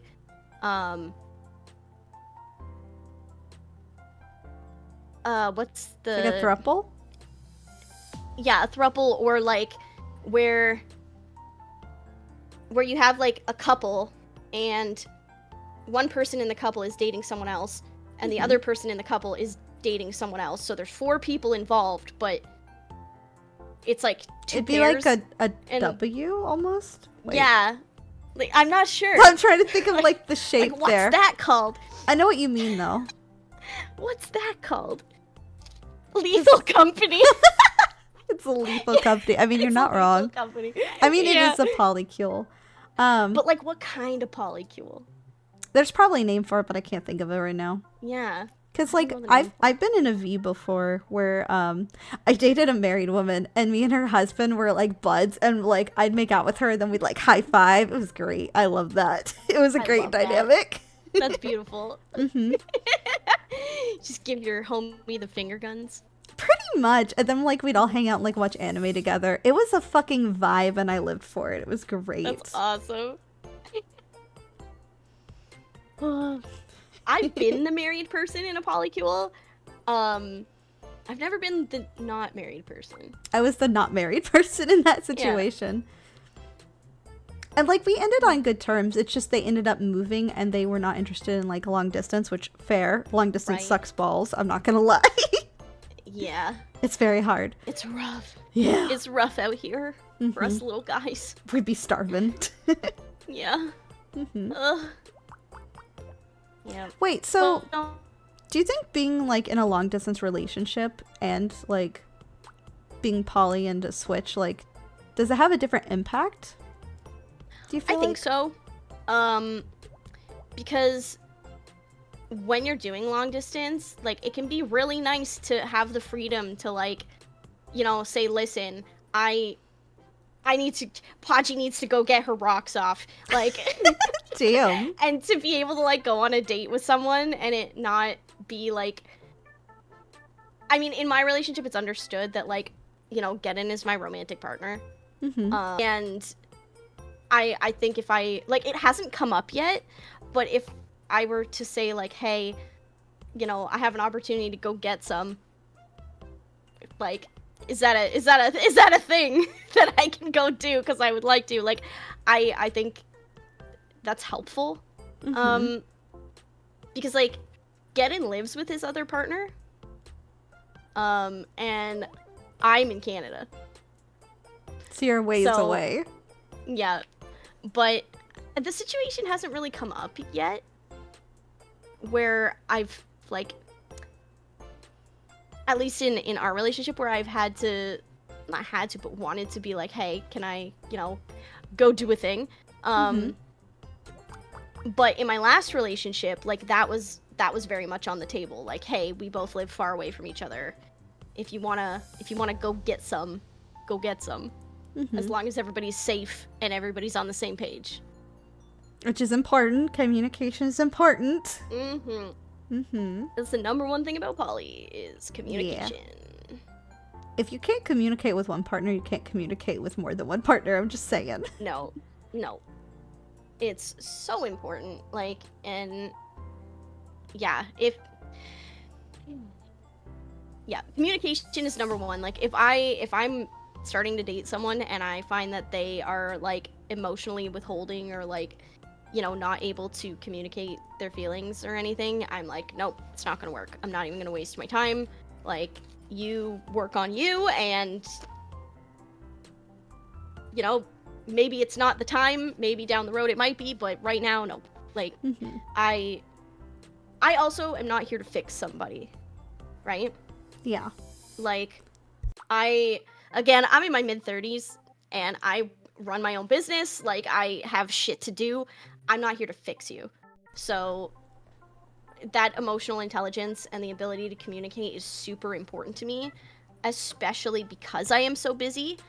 Having a partner that can say, like, hey, I would love to, like, carve out some time to spend with you, like, when they need that from me, is important. Mm-hmm. Like, being that emotionally developed is important. Yes. Because, like, we gotta hustle out here. Like, gotta hustle hard. We're busy, and, you know, I want to be able to have a healthy relationship and be able to balance those things, but everyone's needs are different. So yes, if you can't communicate those needs, you can't expect your partner to read your mind. Mm-hmm. Which I feel like comes down to pretty much everything, like being in a long-distance relationship, being polyamorous, being a switch. If you can't communicate, then it's not going to go anywhere for any of those things. Yeah, and especially being long distance, it's like sometimes all you have is talking. Mm-hmm. So you need to be able to communicate. Exactly. And then when you see each other again, you don't have to talk as much because you're busy doing other things. Ayo. I mean, you're not wrong, but like, ayo. I mean, obviously they're still talking. But I definitely feel that. Because, like, yeah. I know me and Vil, like, talk a lot. We literally, since TwitchCon, we have spent time together every single day. Even if it's just, like, a phone call. Like, most nights we spend a couple hours, like, we're either, like, on a call or watching something together or playing a game. Like, at the very least, we've talked on the phone every single night. Like, we have not missed a night, which is wild to me, but, like, I'm living for it, you know? Oh, that's so good. And I think both of you, like, are good communicators. Like, yes. Even just, like, you know, watching your content, it's very apparent to me that, like, your styles of communicating, even just with, like, your communities, it's easy to see that you are capable of that. He's literally, like, been the most communicative of anyone I've ever dated, and it feels amazing, because it's like we had an issue and we were able to talk it out, and we were both, like, very mature and respectful of each other during it, and it was really nice. It was like, oh my god, is this what being in an adult relationship is like? Yeah. Like, it's wonderful, because obviously you're gonna have disagreements, you're gonna have problems. Like, life is not gonna be roses all the time. But to be able to handle those issues with that level of maturity, and, like, knowing that you can communicate your feelings to each other and, like, and feel safe to do so is huge. Because I've definitely been in situations where, like, I did not feel safe to communicate my feelings without, you know, some kind of backlash for it. Oh, I feel that, because, like, with my ex, like, he would just not talk. He would leave the room and just be like, I'm not talking about this. And it's like, we can't solve a problem if you refuse to talk about it. Yep. And it's like, so I can't say anything, or else I'm the bad guy. Yep. And then it festers, and it just gets worse because there's no resolution. And, you know, like, you have to be able to talk through those things and work through them. And, like, you have to be an active participant in your relationship. Yes. Especially in a long-distance relationship. Yes. And it's both ways. Like, you are both there to give to each other as much as you receive from each other. Like, if one person is the only one giving anything, it's not gonna work. Like, you can't just have things taken from you all the time. You will drain yourself. Well, it's a partnership, which means more than one person. Yes. Like, you have to show up for your partner as much as they show up for you. And in a polycule, like, it can be difficult. It can really be difficult. But, like, having the capability to show up for the people you care about is so important. I agree. I think being in a polycule teaches you a lot about communication, especially with different types of people. Yes. It teaches you a lot about patience, and, like, I think it also kind of teaches you what are the important, like, things to you that you want to fight for. Like where are your priorities? Because in a polycule, like, you are sharing attention, you know? So I think it gives you a lot of insight into, like, what you need versus, like, where you might be being selfish. And sometimes it's okay to be a little selfish. Like, you have to do things for you, but it can be very, like, humbling to be in a polycule. I could see that. Because you realize it's not just me and my needs, it's others as well. Because, like, you don't want to hurt, even if you're not with the other person, you don't want to make their life a living hell either. Yeah. Like, it's like you're respecting your partner by extension by respecting their partner. I definitely agree with that. It's always good to be respectful, too. Don't be an asshole. Yeah, don't be an ass. Yeah. You know, just don't be an ass. Like, that's the lesson of today. Don't be an ass. You know, if we can all take something away from this conversation, it's just don't be an ass. No, I just want that, like, on a shirt. I'm not gonna lie. Don't be an ass. It's all you need in life. Yeah. But being smug sometimes is fine, right? Yeah. You can be a little smug as a treat. Smug is different than being an ass. Those are two vastly different things. Yeah. Give me smug as a treat. Have some class. Don't be an ass. I love that. I mean, well, this is a class. It is sex ed after all. Yeah, we're learning. Yeah, we're learning lots of things. I have a question for you, actually. Oh, for me? Go ahead. About like your sex ed streams. What has been the most like educational one that you've had that like where you learned a lot? Where I learned a lot? Yeah, where like which of your sex ed streams did like you learn a bunch from?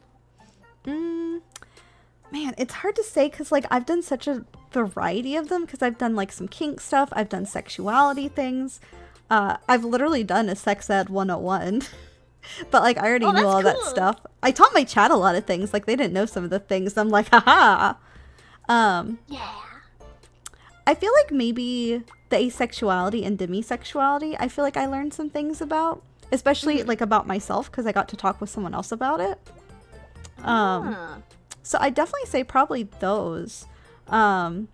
Plus, like in all of them, I've learned something like about my friends that I brought on and about the topics, because even if I know like about them, because it's like I'm a switch too, but getting to talk to someone else and see their perspective on it, like I obviously get to learn new things as well. I like that. Like it's nice to again, like I know I said it before, but it's really wonderful to have these spaces, and it's awesome that there are people like you and Vil and myself and like who you know make the time and the space for these kinds of conversations. Yeah. Well, I think it's important because like you never stop learning, and even if you know like I'm a switch, but I've learned things from you that like I may not have thought of myself because it's a completely different perspective. Do you know what I mean? So it's just kind of nice. And like I know chat gets to learn things. It's like, oh, they may not be into that or they may not be that specific thing, but they can learn more about it. Right. Which I think is important. Being well-rounded. Yeah. Plus, it helps you understand other people better because it's like, even if you may not fall under a certain category, then you get to learn more about like other people and understand where they're coming from. Which I think is important. Yeah, because like, and heck, you might learn that you were into something that you didn't even know existed. Exactly. Well, like I mentioned, like when I was talking with Mrs. Mummy about demisexuality, it's something like I feel like I probably fall under that umbrella. And getting to talk with someone about that, I'm like, oh no, I definitely fall under that umbrella, you know? So it was really interesting because it was like, oh, because you have these realizations, you're like, wait a second, that's me. Yeah, like and it's I nice. think that's so cool because you know my previous partner is demi, like, and I learned from them like that I'm definitely not demi, but yeah, a lot of things about like what that means and how people who are demi like navigate those relationships and like how they deal with sexual stuff when they don't have that connection, and like you know how it can be very traumatizing. Like, and very icky to have to like come in contact with those things outside of a romantic attachment, right? Whereas I'm kind of the opposite, where I'm like, if me and my friend are both cool, you can bone your friends and have no romantic attachment. Like, okay. I'm whatever the opposite of demi is, I do that. Well, so demisexual also has a bit of like a range to it as well. For me, I just need to have like some type of like emotional connection with them. So like, I feel like if I thought my friend was hot enough and like I had a good relationship with them, I'd be like, yeah, I'd be down. But like, cause like I've tried a one night stand and that was the worst thing I've ever like had, like emotionally speaking, if that makes sense. I was like, this is just weird. And like dating strangers, like I've tried like dating someone I didn't know, going on dating sites and things like that. Worst experiences ever, because I'm like, I know nothing about this person and I feel nothing for them, you know? Right. Like even if it's for like me, I'm sorry, even if it's like No, you go. Oh, I was gonna say, even if, like, I can look at someone and be like, I know that you are technically attractive, like, I can tell other people would think you're attractive, but I feel nothing there. Yeah, for me, it's like, you have to pass the vibe check, and you have to, like, you know, hit the right buttons for me to be attracted to you, but, like, I took home a bartender once. Like, I was like, yeah, let's go. Hey. Like, you know, if the vibes are immaculate, they're immaculate, and I'm down. There's nothing wrong with that. Yeah, and so it's interesting to, like, pardon me, it was really interesting to learn about, like, what it's like to be demi, because I that's a thing I don't experience, but it doesn't mean I shouldn't know about it.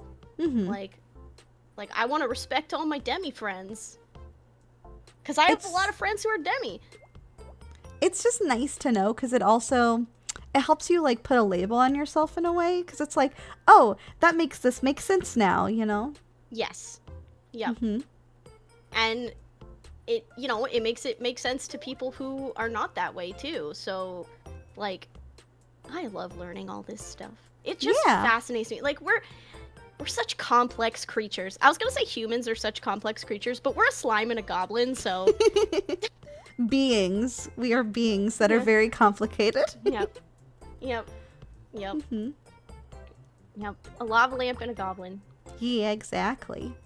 I mean, hey, if I'm gonna learn about something, I'm gonna learn about sex. That's a fun topic. I know, and, like, in Canada we have kind of mid-sex ed, but in the States, like, part of the reason why I started talking about this stuff on stream was because I had a friend come on, and it's, like, one of my most popular clips is a conversation with this friend, because she actually thought pee was stored in the balls. Like, the internet gaslit her. Okay, I'm gonna be honest. Literally, sex education in the States is garbage.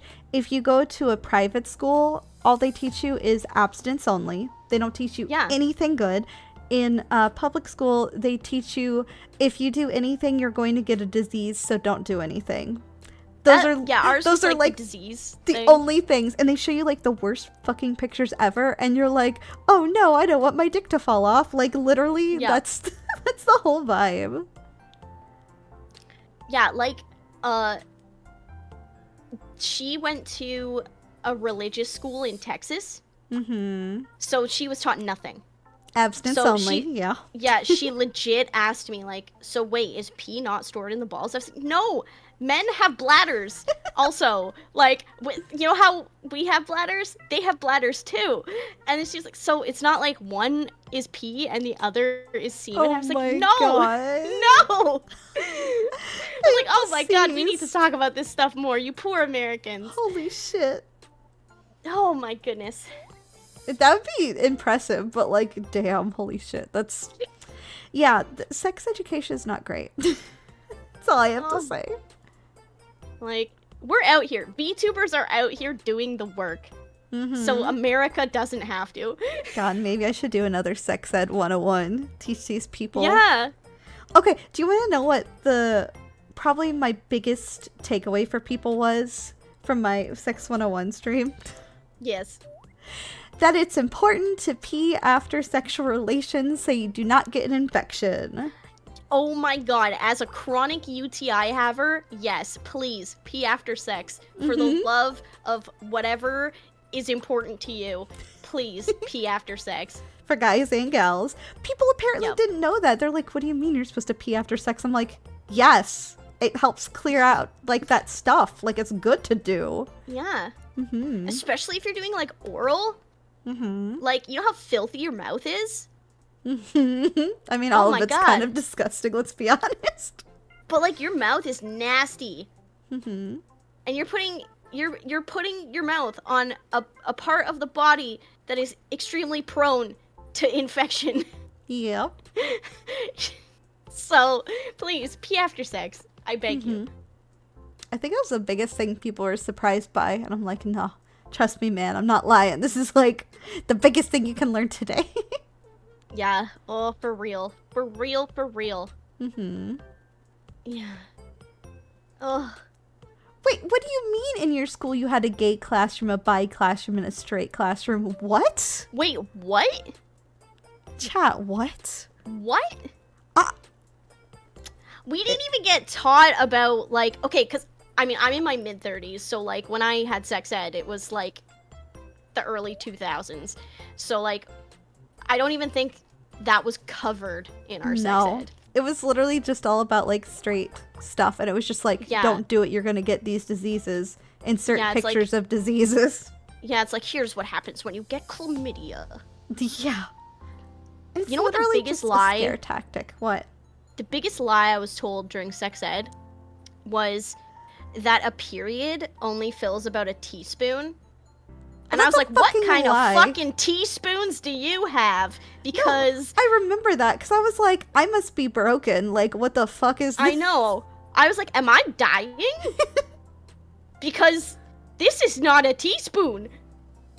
Maybe a teaspoon an hour, but like, jeez. Yeah, holy shit. I was like, lady, if you have a teaspoon of period every time you have your period, you are one of the luckiest people on earth. Mm-hmm. Because I'm part in the Red Sea here. I'm suffering. It's literally like you look down, you're like, oh no, it's a murder scene. What did I do? Mm-hmm. Who died? Pretty much. Ugh. Any women in chat, you know this pain. Any men, I am very sorry for this mental image you now have.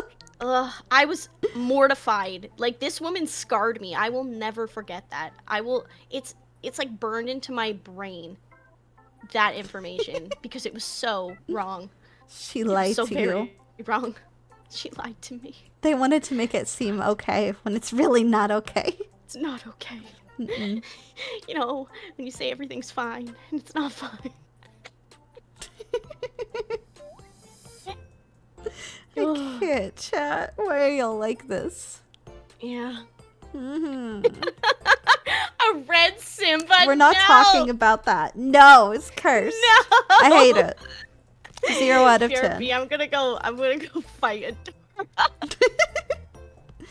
a You can go fight Adora about that. I didn't need to know that. I'm gonna be in Adora's DMs like, ma'am. We have a conversation. Why is this a thing? Oh no. Mm-hmm. God. You know, and props to the PP havers who don't care if you're on your period. You are the real MVPs. Yes. Oh my god. Like, literally, because I've literally been told, like, it's disgusting, don't tell me anything about that. And then, like, Bill is such a cinnamon roll. He's like, no, it's okay, you can tell me about it. Are you okay? Do you need anything? And I'm like, why are you so fucking precious? For me, I'm like, yeah, I know it's gross, but I'm still horny. Damn. Put down a towel. Suck it up. Damn. Vampires, though, yeah. I mean, vampires would like it. Yeah. Yeah. Like, I don't expect you to put your face up in there when that's happening, but, like, it's not gonna hurt you. That's fair. It's not gonna end your life. Could you imagine if it did, though? It'd be hilarious. Could you imagine? Yeah, biological weapon. We don't need biological weapons. I was gonna say, could you imagine if sex ed you actually learned about, like, being a switch and different things like that? Oh my god. That, like, I feel like that would be so affirming for young people to be like, hey, these things that you think about that you don't understand are okay. And I'm here to help you understand them. See, I think that'd be really nice, because, like, especially, like, when you're like, I don't know anything about myself, and I'm trying to understand this. Like, is this weird? Is this wrong? Like, I feel like having, like, education about, like, sexuality and, like, different things, like, oh, being, you know, a dominant or a submissive or, like, a switch. Like, I think it'd be nice to know, like, from a younger age. Yeah, to just, like, figure out who you are and why, like, why you like the things you do, and that it's okay to like that. Like, you go through so much when you're a teenager. Like, I think the least that your sex ed could do is make you feel a little bit more normal about yourself. Ooh, especially with kinks, because like you're always told like kinks are weird and dirty and disgusting, but it's like, oh my god, everyone has them. Holy shit, surprise and awe. Yeah, like even the most vanilla person has kinks. Yeah. Being vanilla is a kink. I mean, technically. Yeah. Well, like one of the things that bothers me the most, people are always like, oh, feet, that's like so disgusting and da-da-da. It's like the most common kink of any kink. And it's like, why do so many people call it disgusting if it's so fucking common? What the absolute hell is going on? It's very confusing. And the feet people are always so nice. They are so people nice. People who are into feet are so nice because people are so mean to them. I've had one bad interaction with a foot person, but other than him, they've all been nice. Yeah, like, and I recently learned too that like I'm not into I don't desire someone's feet, but I like it when someone desires my feet.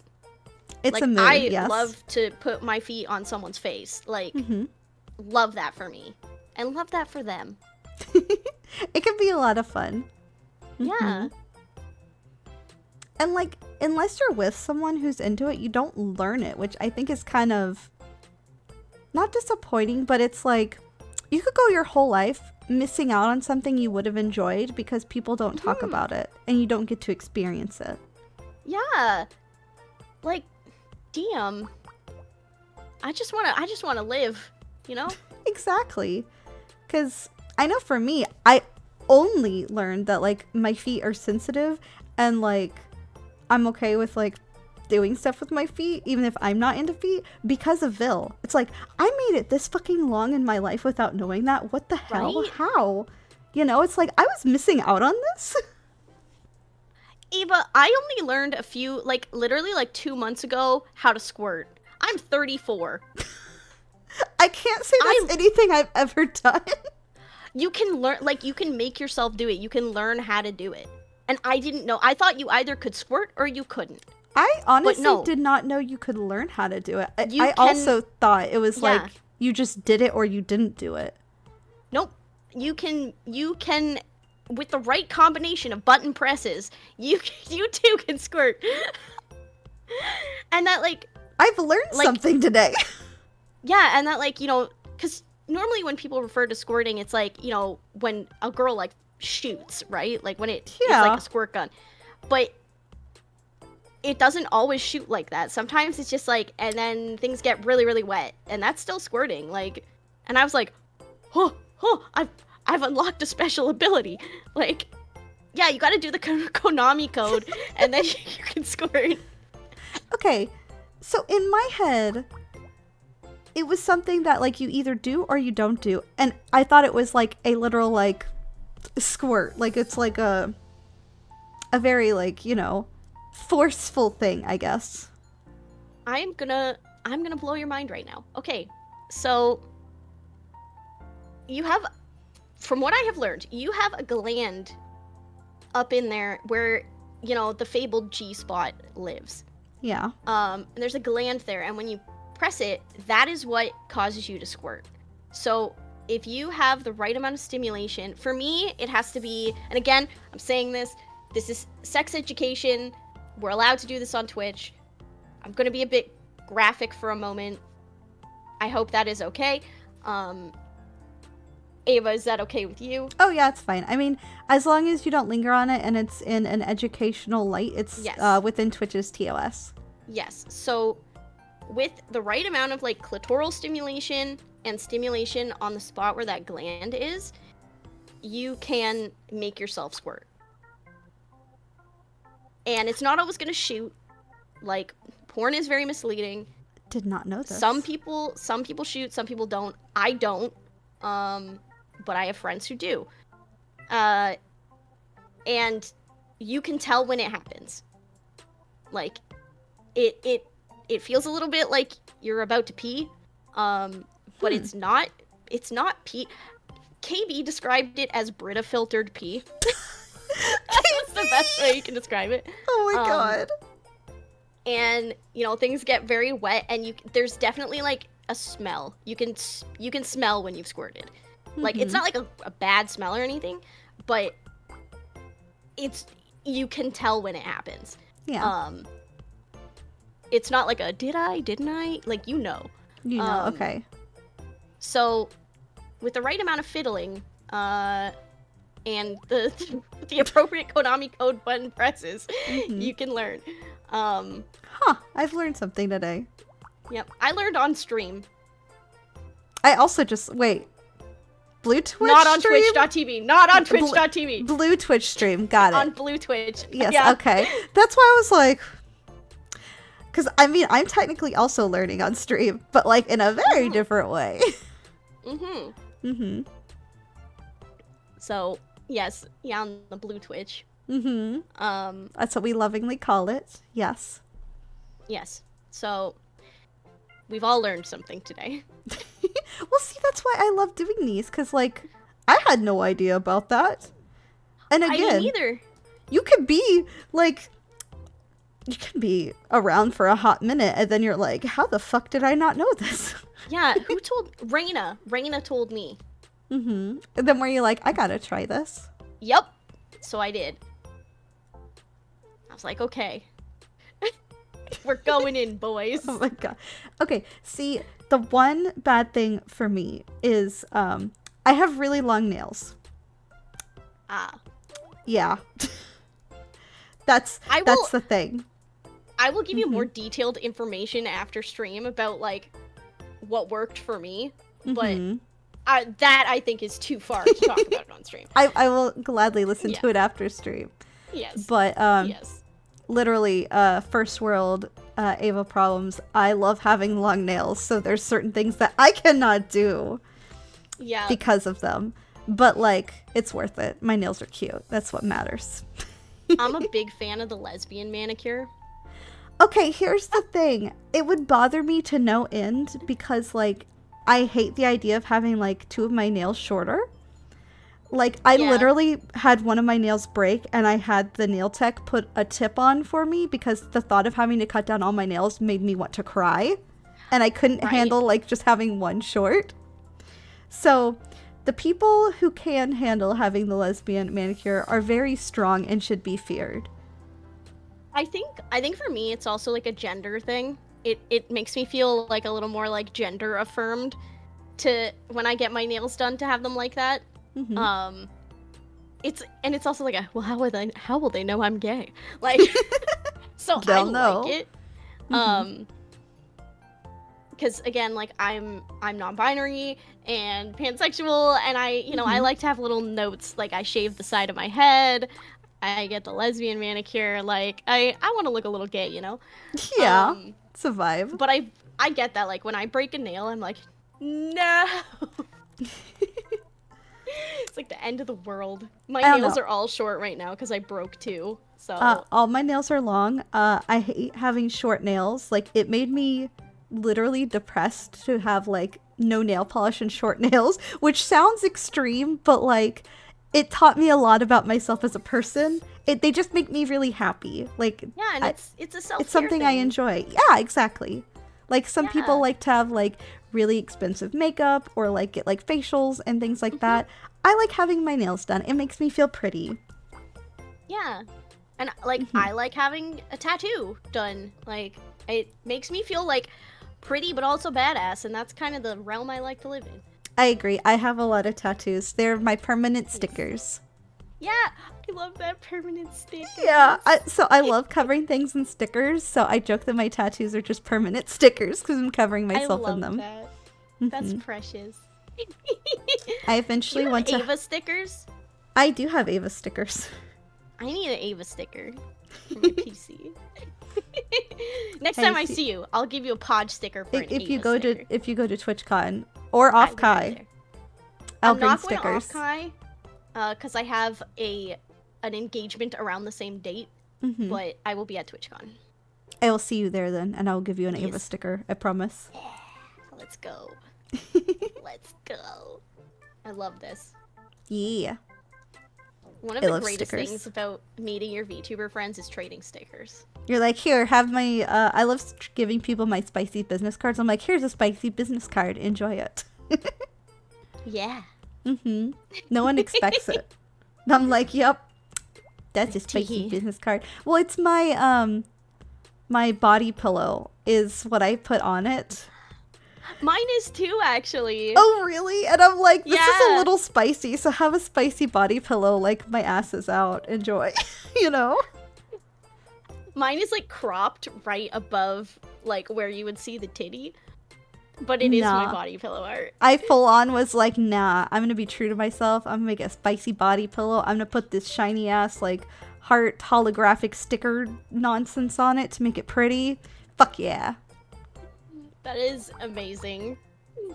I live for it. Again, it makes me so happy. Unapologetically yourself. Exactly. I mean, okay, I'm extra, so my my business cards are gonna be very extra too. You know what? And I love that because it should be a representation of you. Exactly. Plus, then I get the excuse to be like, hey, do you want a spicy business card? And I feel like that's a much more interesting conversation than just like, would you like my business card? Yeah. It's like, would you like a business card with my ass on it? It just makes it nice and fun. I do have a body and pillow. Unforgettable. Exactly. Literally, that's how some people remembered meeting me, which I thought was hilarious. And that's good. You're marketing yourself, Ava. This is smart. Exactly, and it's on brand for me. But yes, Cerberus, I think if you do exclamation point body pillow in chat or exclamation point merch, you can find a link to it. It's really hot. I have it on my bed. You know, I get to cuddle myself every night. Do we both cuddle our body pillows? Oh my god, you do that too? Yes. Yes, I cuddle mine too. The only time I did not cuddle my body pillow was when Vil was here because I put it under my bed because I didn't want to be like, this is weird. I don't want you to see me cuddling myself. I was hiding my own shame. If you can't handle my Podge body pillow, you don't deserve my actual Podge. Oh my god. I think Vil could have handled it, but I didn't want to be teased about it. So I was like, we're just not going to do that. Yeah, me, my girlfriend, and her body pillow of herself. Oh my god, that meme with the big Pokemon plush. Yep. Oh my god, now I fucking want that. I want just like a sad little Vil in bed with me just cuddling a body pillow myself. I think we need a Vil throw pillow. Oh my god, I would love that. Instead of a body pillow, just a throw pillow. Mm-hmm. I think that's the thing we need. It'd be pretty easy to make too. I've made a Vil plush, so a pillow would be easy. Yeah. Mm-hmm. Oh, you got to step on the Vil plush too. At TwitchCon? I did. I stepped on Vil. Yeah. I may have also stepped on Vil. Mm-hmm. He's so sweet about it too. He is. Would you like steppies? Yes. He's like, yes, please.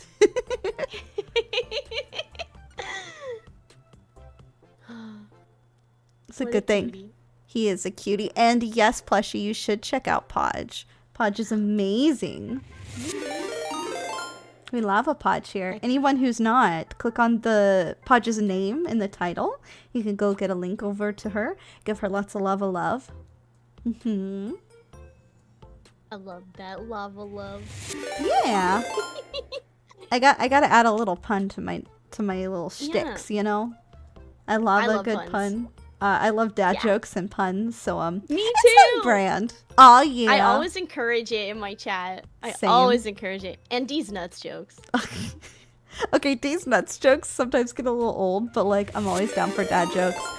I literally have a section in my Discord that's for like pickup lines and dad jokes. Eve out here in 3024. Yeah. Oh, you got a good one? I want to hear it. Oh, Jellybee's funny. Jellybee's one of my mods. Ooh, I'm expecting good things then. What do you call a fake spaghetti noodle? An impasta? I've heard that one before. Surprise, surprise. I am well versed in dad jokes. Because I can be your mommy or your daddy. That's what I always say. Oh, I love it. I also have a male model, so I'm just like, hey. You do? I do. You seem so surprised. So, okay, I have a male model, but I stopped using it because everyone compared it to JoJo and it made me mad. Oh. I didn't even watch JoJo. And it was just like, I can't handle mentally every single time be compared to JoJo. I banned JoJo, like the word JoJo in my chat. Which may seem a bit extreme, but like, sometimes. Oh, you left again. Yep.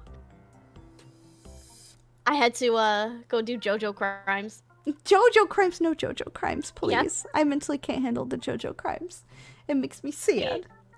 JoJo comes up a lot in my chat too. Oh god. I don't even watch JoJo. I've watched a bit. I couldn't get into it. I tried and I was like, ugh. There's a lot. It's not for everybody. It's not for everybody. Mm-mm. Did you hear about the guy who dunked his balls into a bowl of glitter? Pretty nuts. Pretty nuts. I mean... Did he have a Panic at the Disco? Oh my god. Panic at the Disco. I can't. Public service announcements, please do not dip your nuts in glitter. You do not want glitter particles in your pee-pee hole. I feel like that ended very poorly for you. It would not go well. We were talking about UTIs. That's how you get a UTI. Guys can get them too. Yep. Guys can also get yeast infections. Yep. And a lot of dudes don't know that.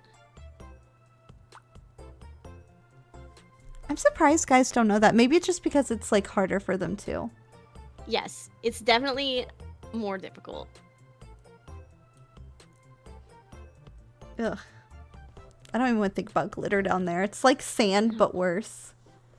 Right? Ugh, sand. I hate sand. As a professional costume maker, I just don't want to think about glitter. You don't want to think about glitter? I've gotten glitter in so many places. Because, like, I do crafts, so sometimes it's like, how the fuck did this glitter get here? It just lives with you. You're like, this is just a part of me now. Rhinestones and, forever. And glitter, and like you'll suddenly be like, you like scratch your face and you're like, wait a second, where'd this glitter come from? Yep.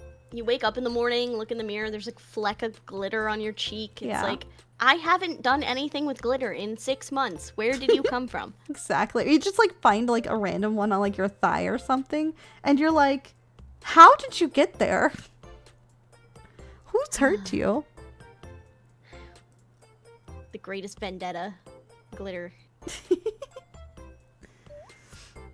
I enjoy glitter. I like the way it looks. I don't like dealing with the after effects of glitter though. Yeah. That's what happens when you have Prism over every night. Okay, you're right. But that doesn't mean she needs to be leaving her glitter everywhere, Prism. Yeah. I do love a Prism though. She's great.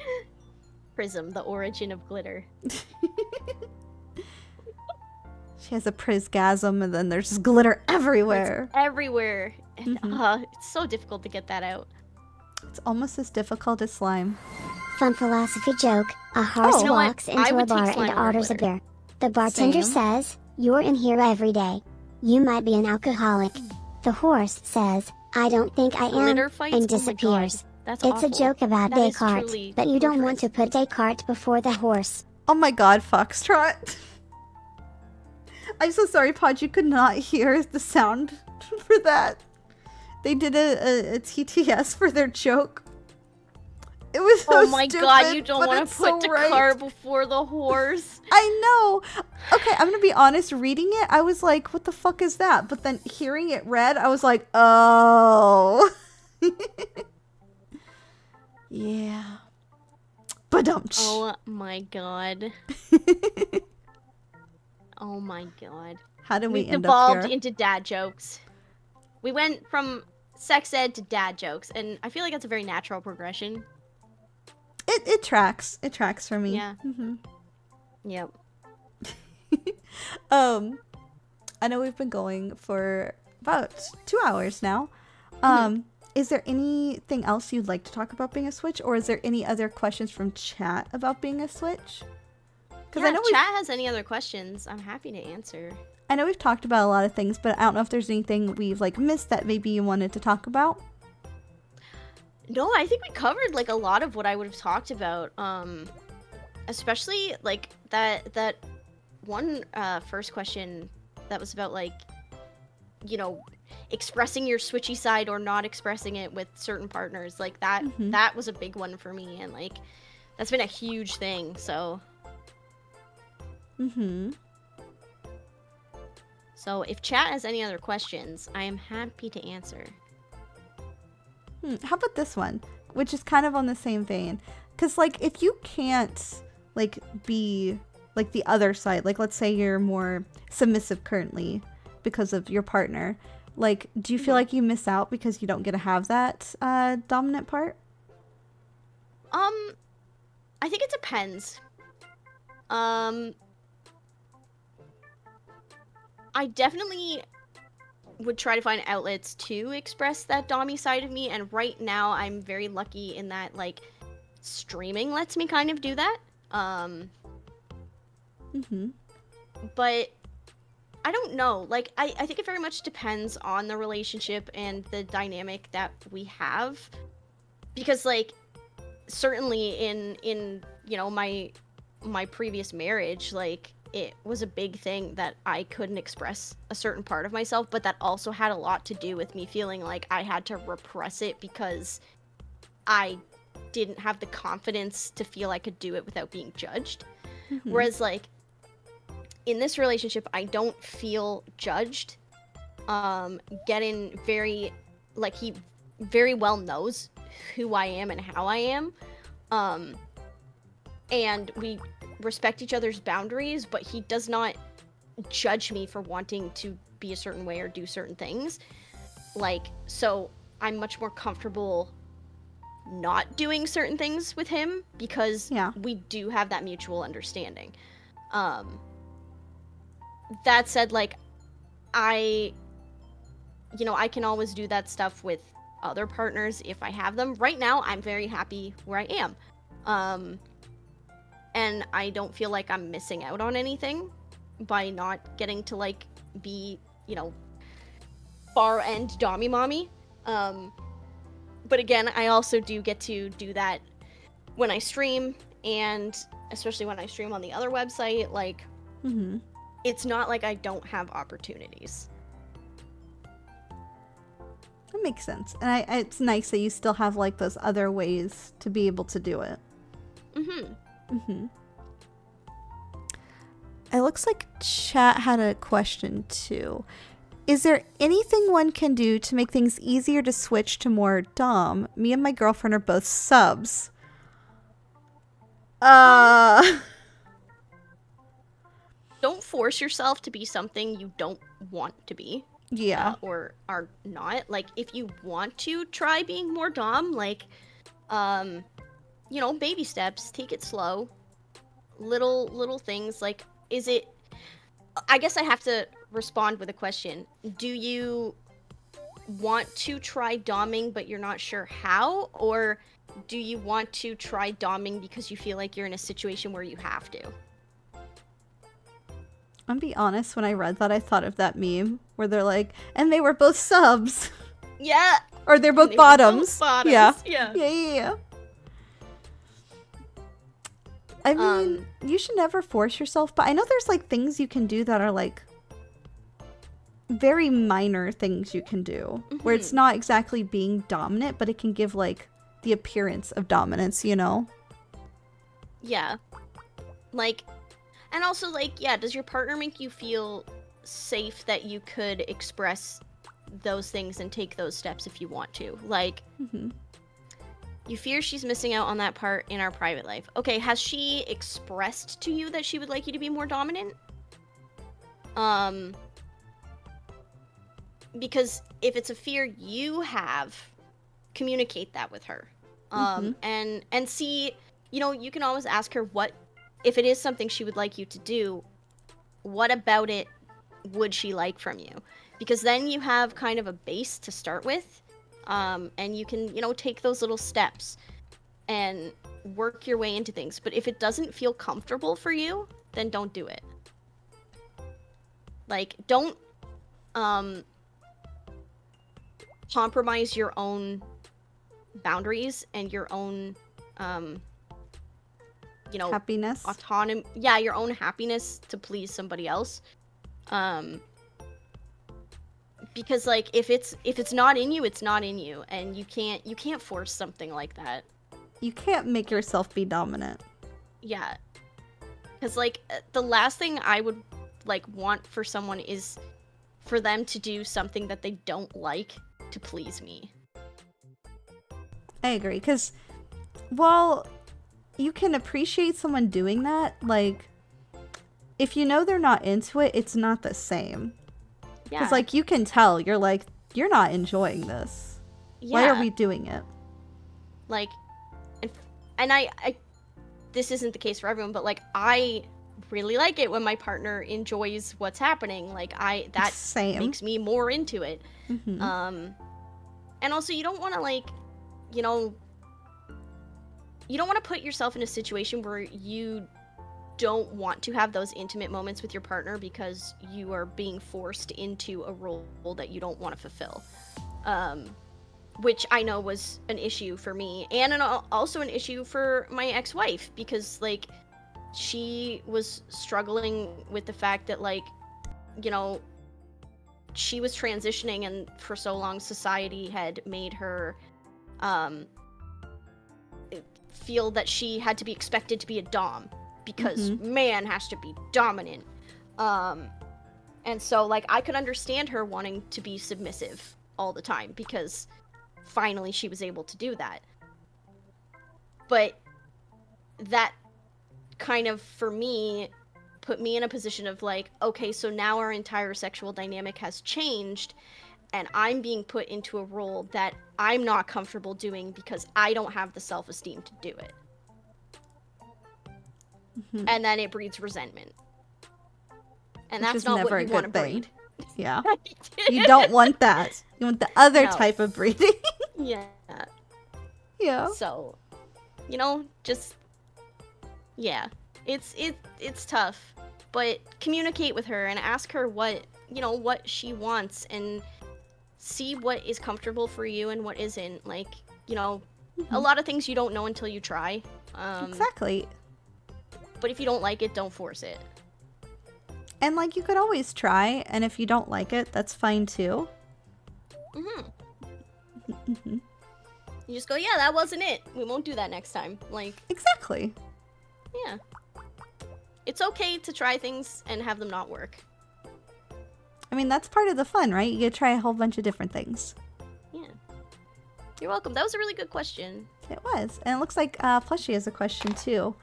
I'm going to use my own experience to frame my question, because I'm very dominant with one partner, and with my other, I am not submissive, but I feel safe, and so with them, it's just a natural two-way street. Would that still be considered switch, or is that dom with vanilla on the side? I don't think that constitutes as vanilla.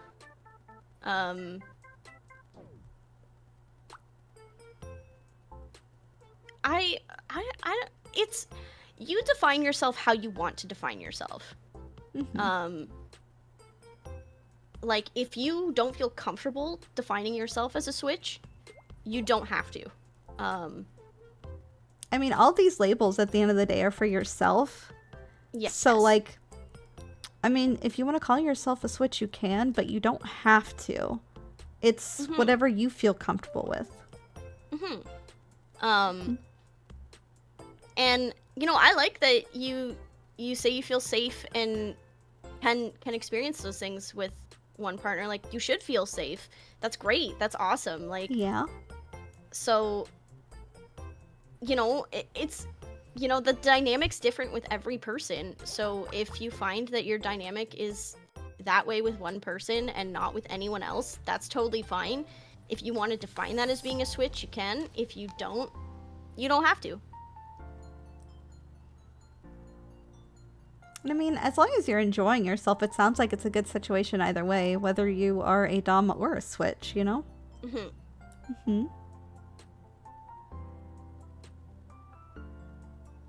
Yeah, as long as you're Yeah. enjoying the position, plushie, that's what matters. You don't have Yeah. to put a label on it. I mean, I use queer as a label for myself because I feel like I fit into a lot of different categories and under a lot of umbrellas. So I'm like, you know what? Queer fits me very well because I feel like I'm a little bit of everything and a little bit of nothing at the same time. Yep. Yeah, like, non-binary is kind of an umbrella term, but like I refer to myself more as genderqueer. But I love that, you know, we have queer as this beautiful umbrella term. And I know some people are like, queer is a slur. And it's like, if you want to identify as queer, then you can identify as queer. Like, Exactly. you can own the word.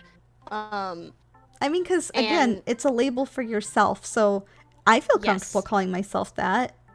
And that's what matters. Yeah. Like, it's a word that's been reclaimed, and it's kind of cool that we've been able to do that, because it does cover like a whole slew of things. And yeah, and it love that for us. I do too. That's one of the reasons I like it a lot. It just feels right too. Sometimes a term can just feel right, and so that's what's best to do. Well, plus if you feel like you're a dom, then you're a dom. It's as easy as that. And you know, you sound very like resolute in that, and I like that. Like,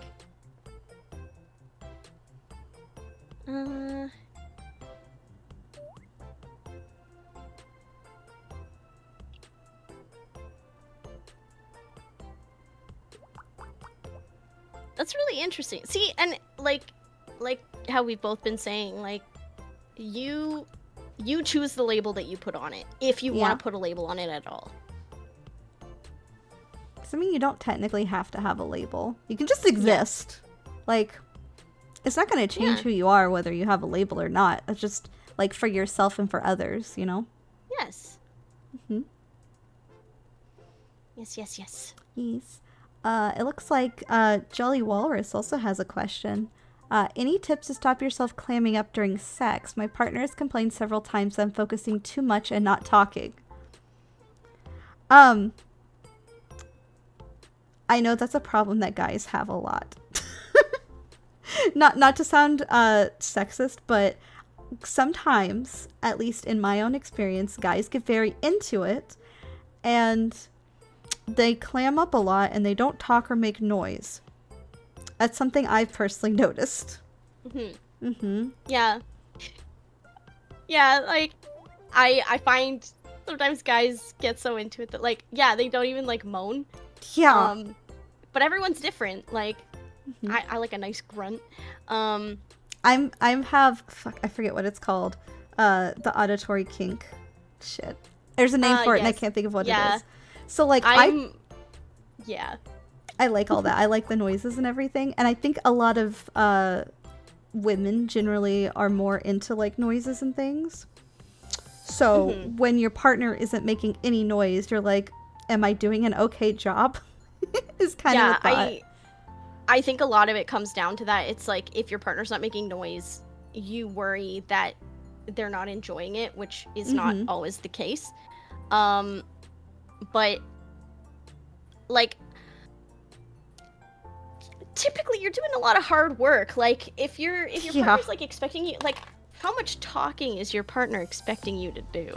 Because, you know, when you're in it, I'm not expecting anyone to, you know, do a monologue. Like, okay, I will say from my own personal experience, like, dirty talk, fine. But, like, I'm not expecting a whole ass conversation, you know? Yeah.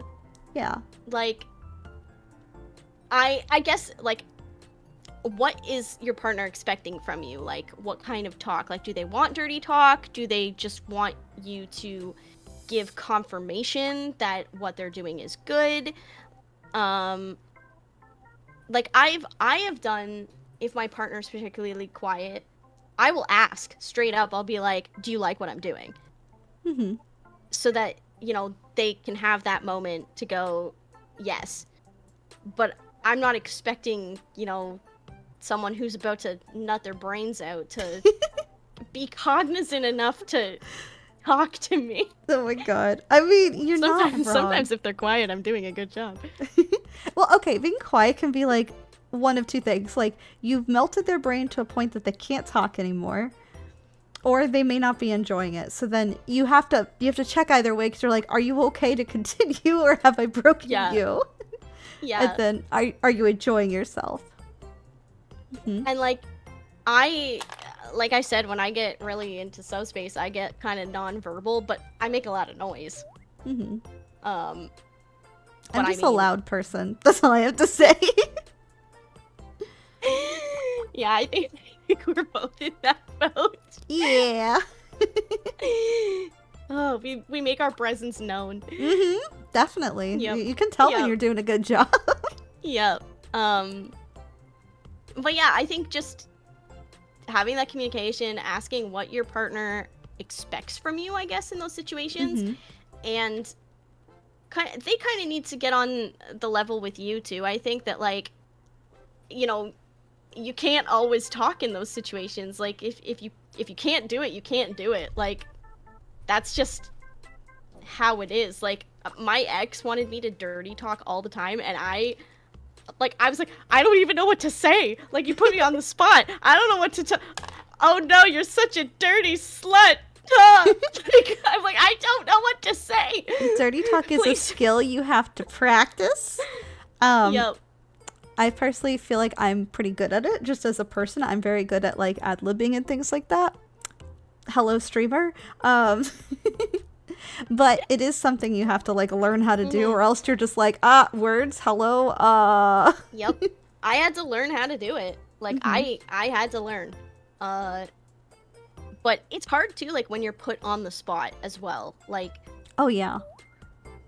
Because you're like, why are you looking at me like that? What do you expect from me? What you call a ghostbuster because of living with family and housemates for years.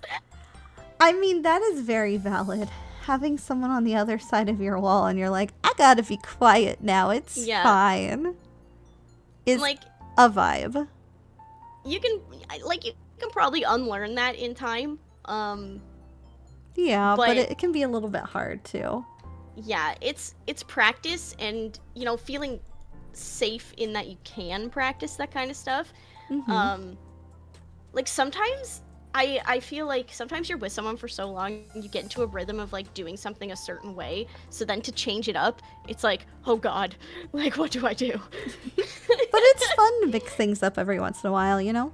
Yeah, but in my instance, it was like, you want me to start dirty talking now, 9 years into our marriage? Like, that is pretty wild. I don't know if I can do that. Like, so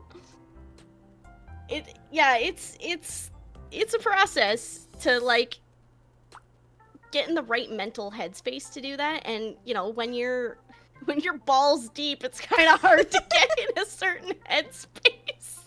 Valid. Oh my god. I hope that answered your question.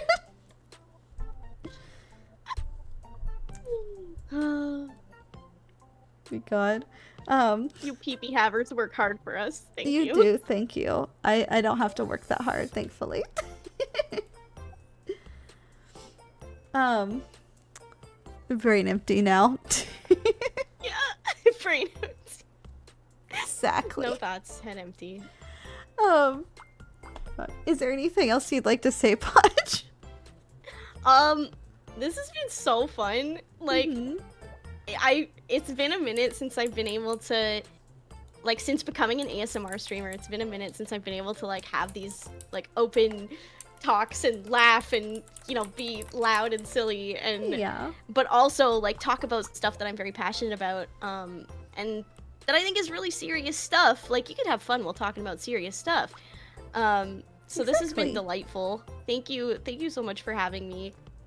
Thank you for coming on and talking about this. I've had a lot of fun tonight. Again, in the title, you can find Podge's link. Go give her some lava love. She deserves it. Look at this short stack. You could go enjoy her wonderful ASMR. I was gonna stream later tonight, however, I think I've laughed myself into hoarseness. So. I'm so sorry. No, don't be. It was worth it. The chaos got to us. I know I'm gonna raid Vil because I know they're drinking and I think it'll be funny. Yes, let's go. So we're gonna go give my boyfriend some lava love. He's drinking and having chaos of his own.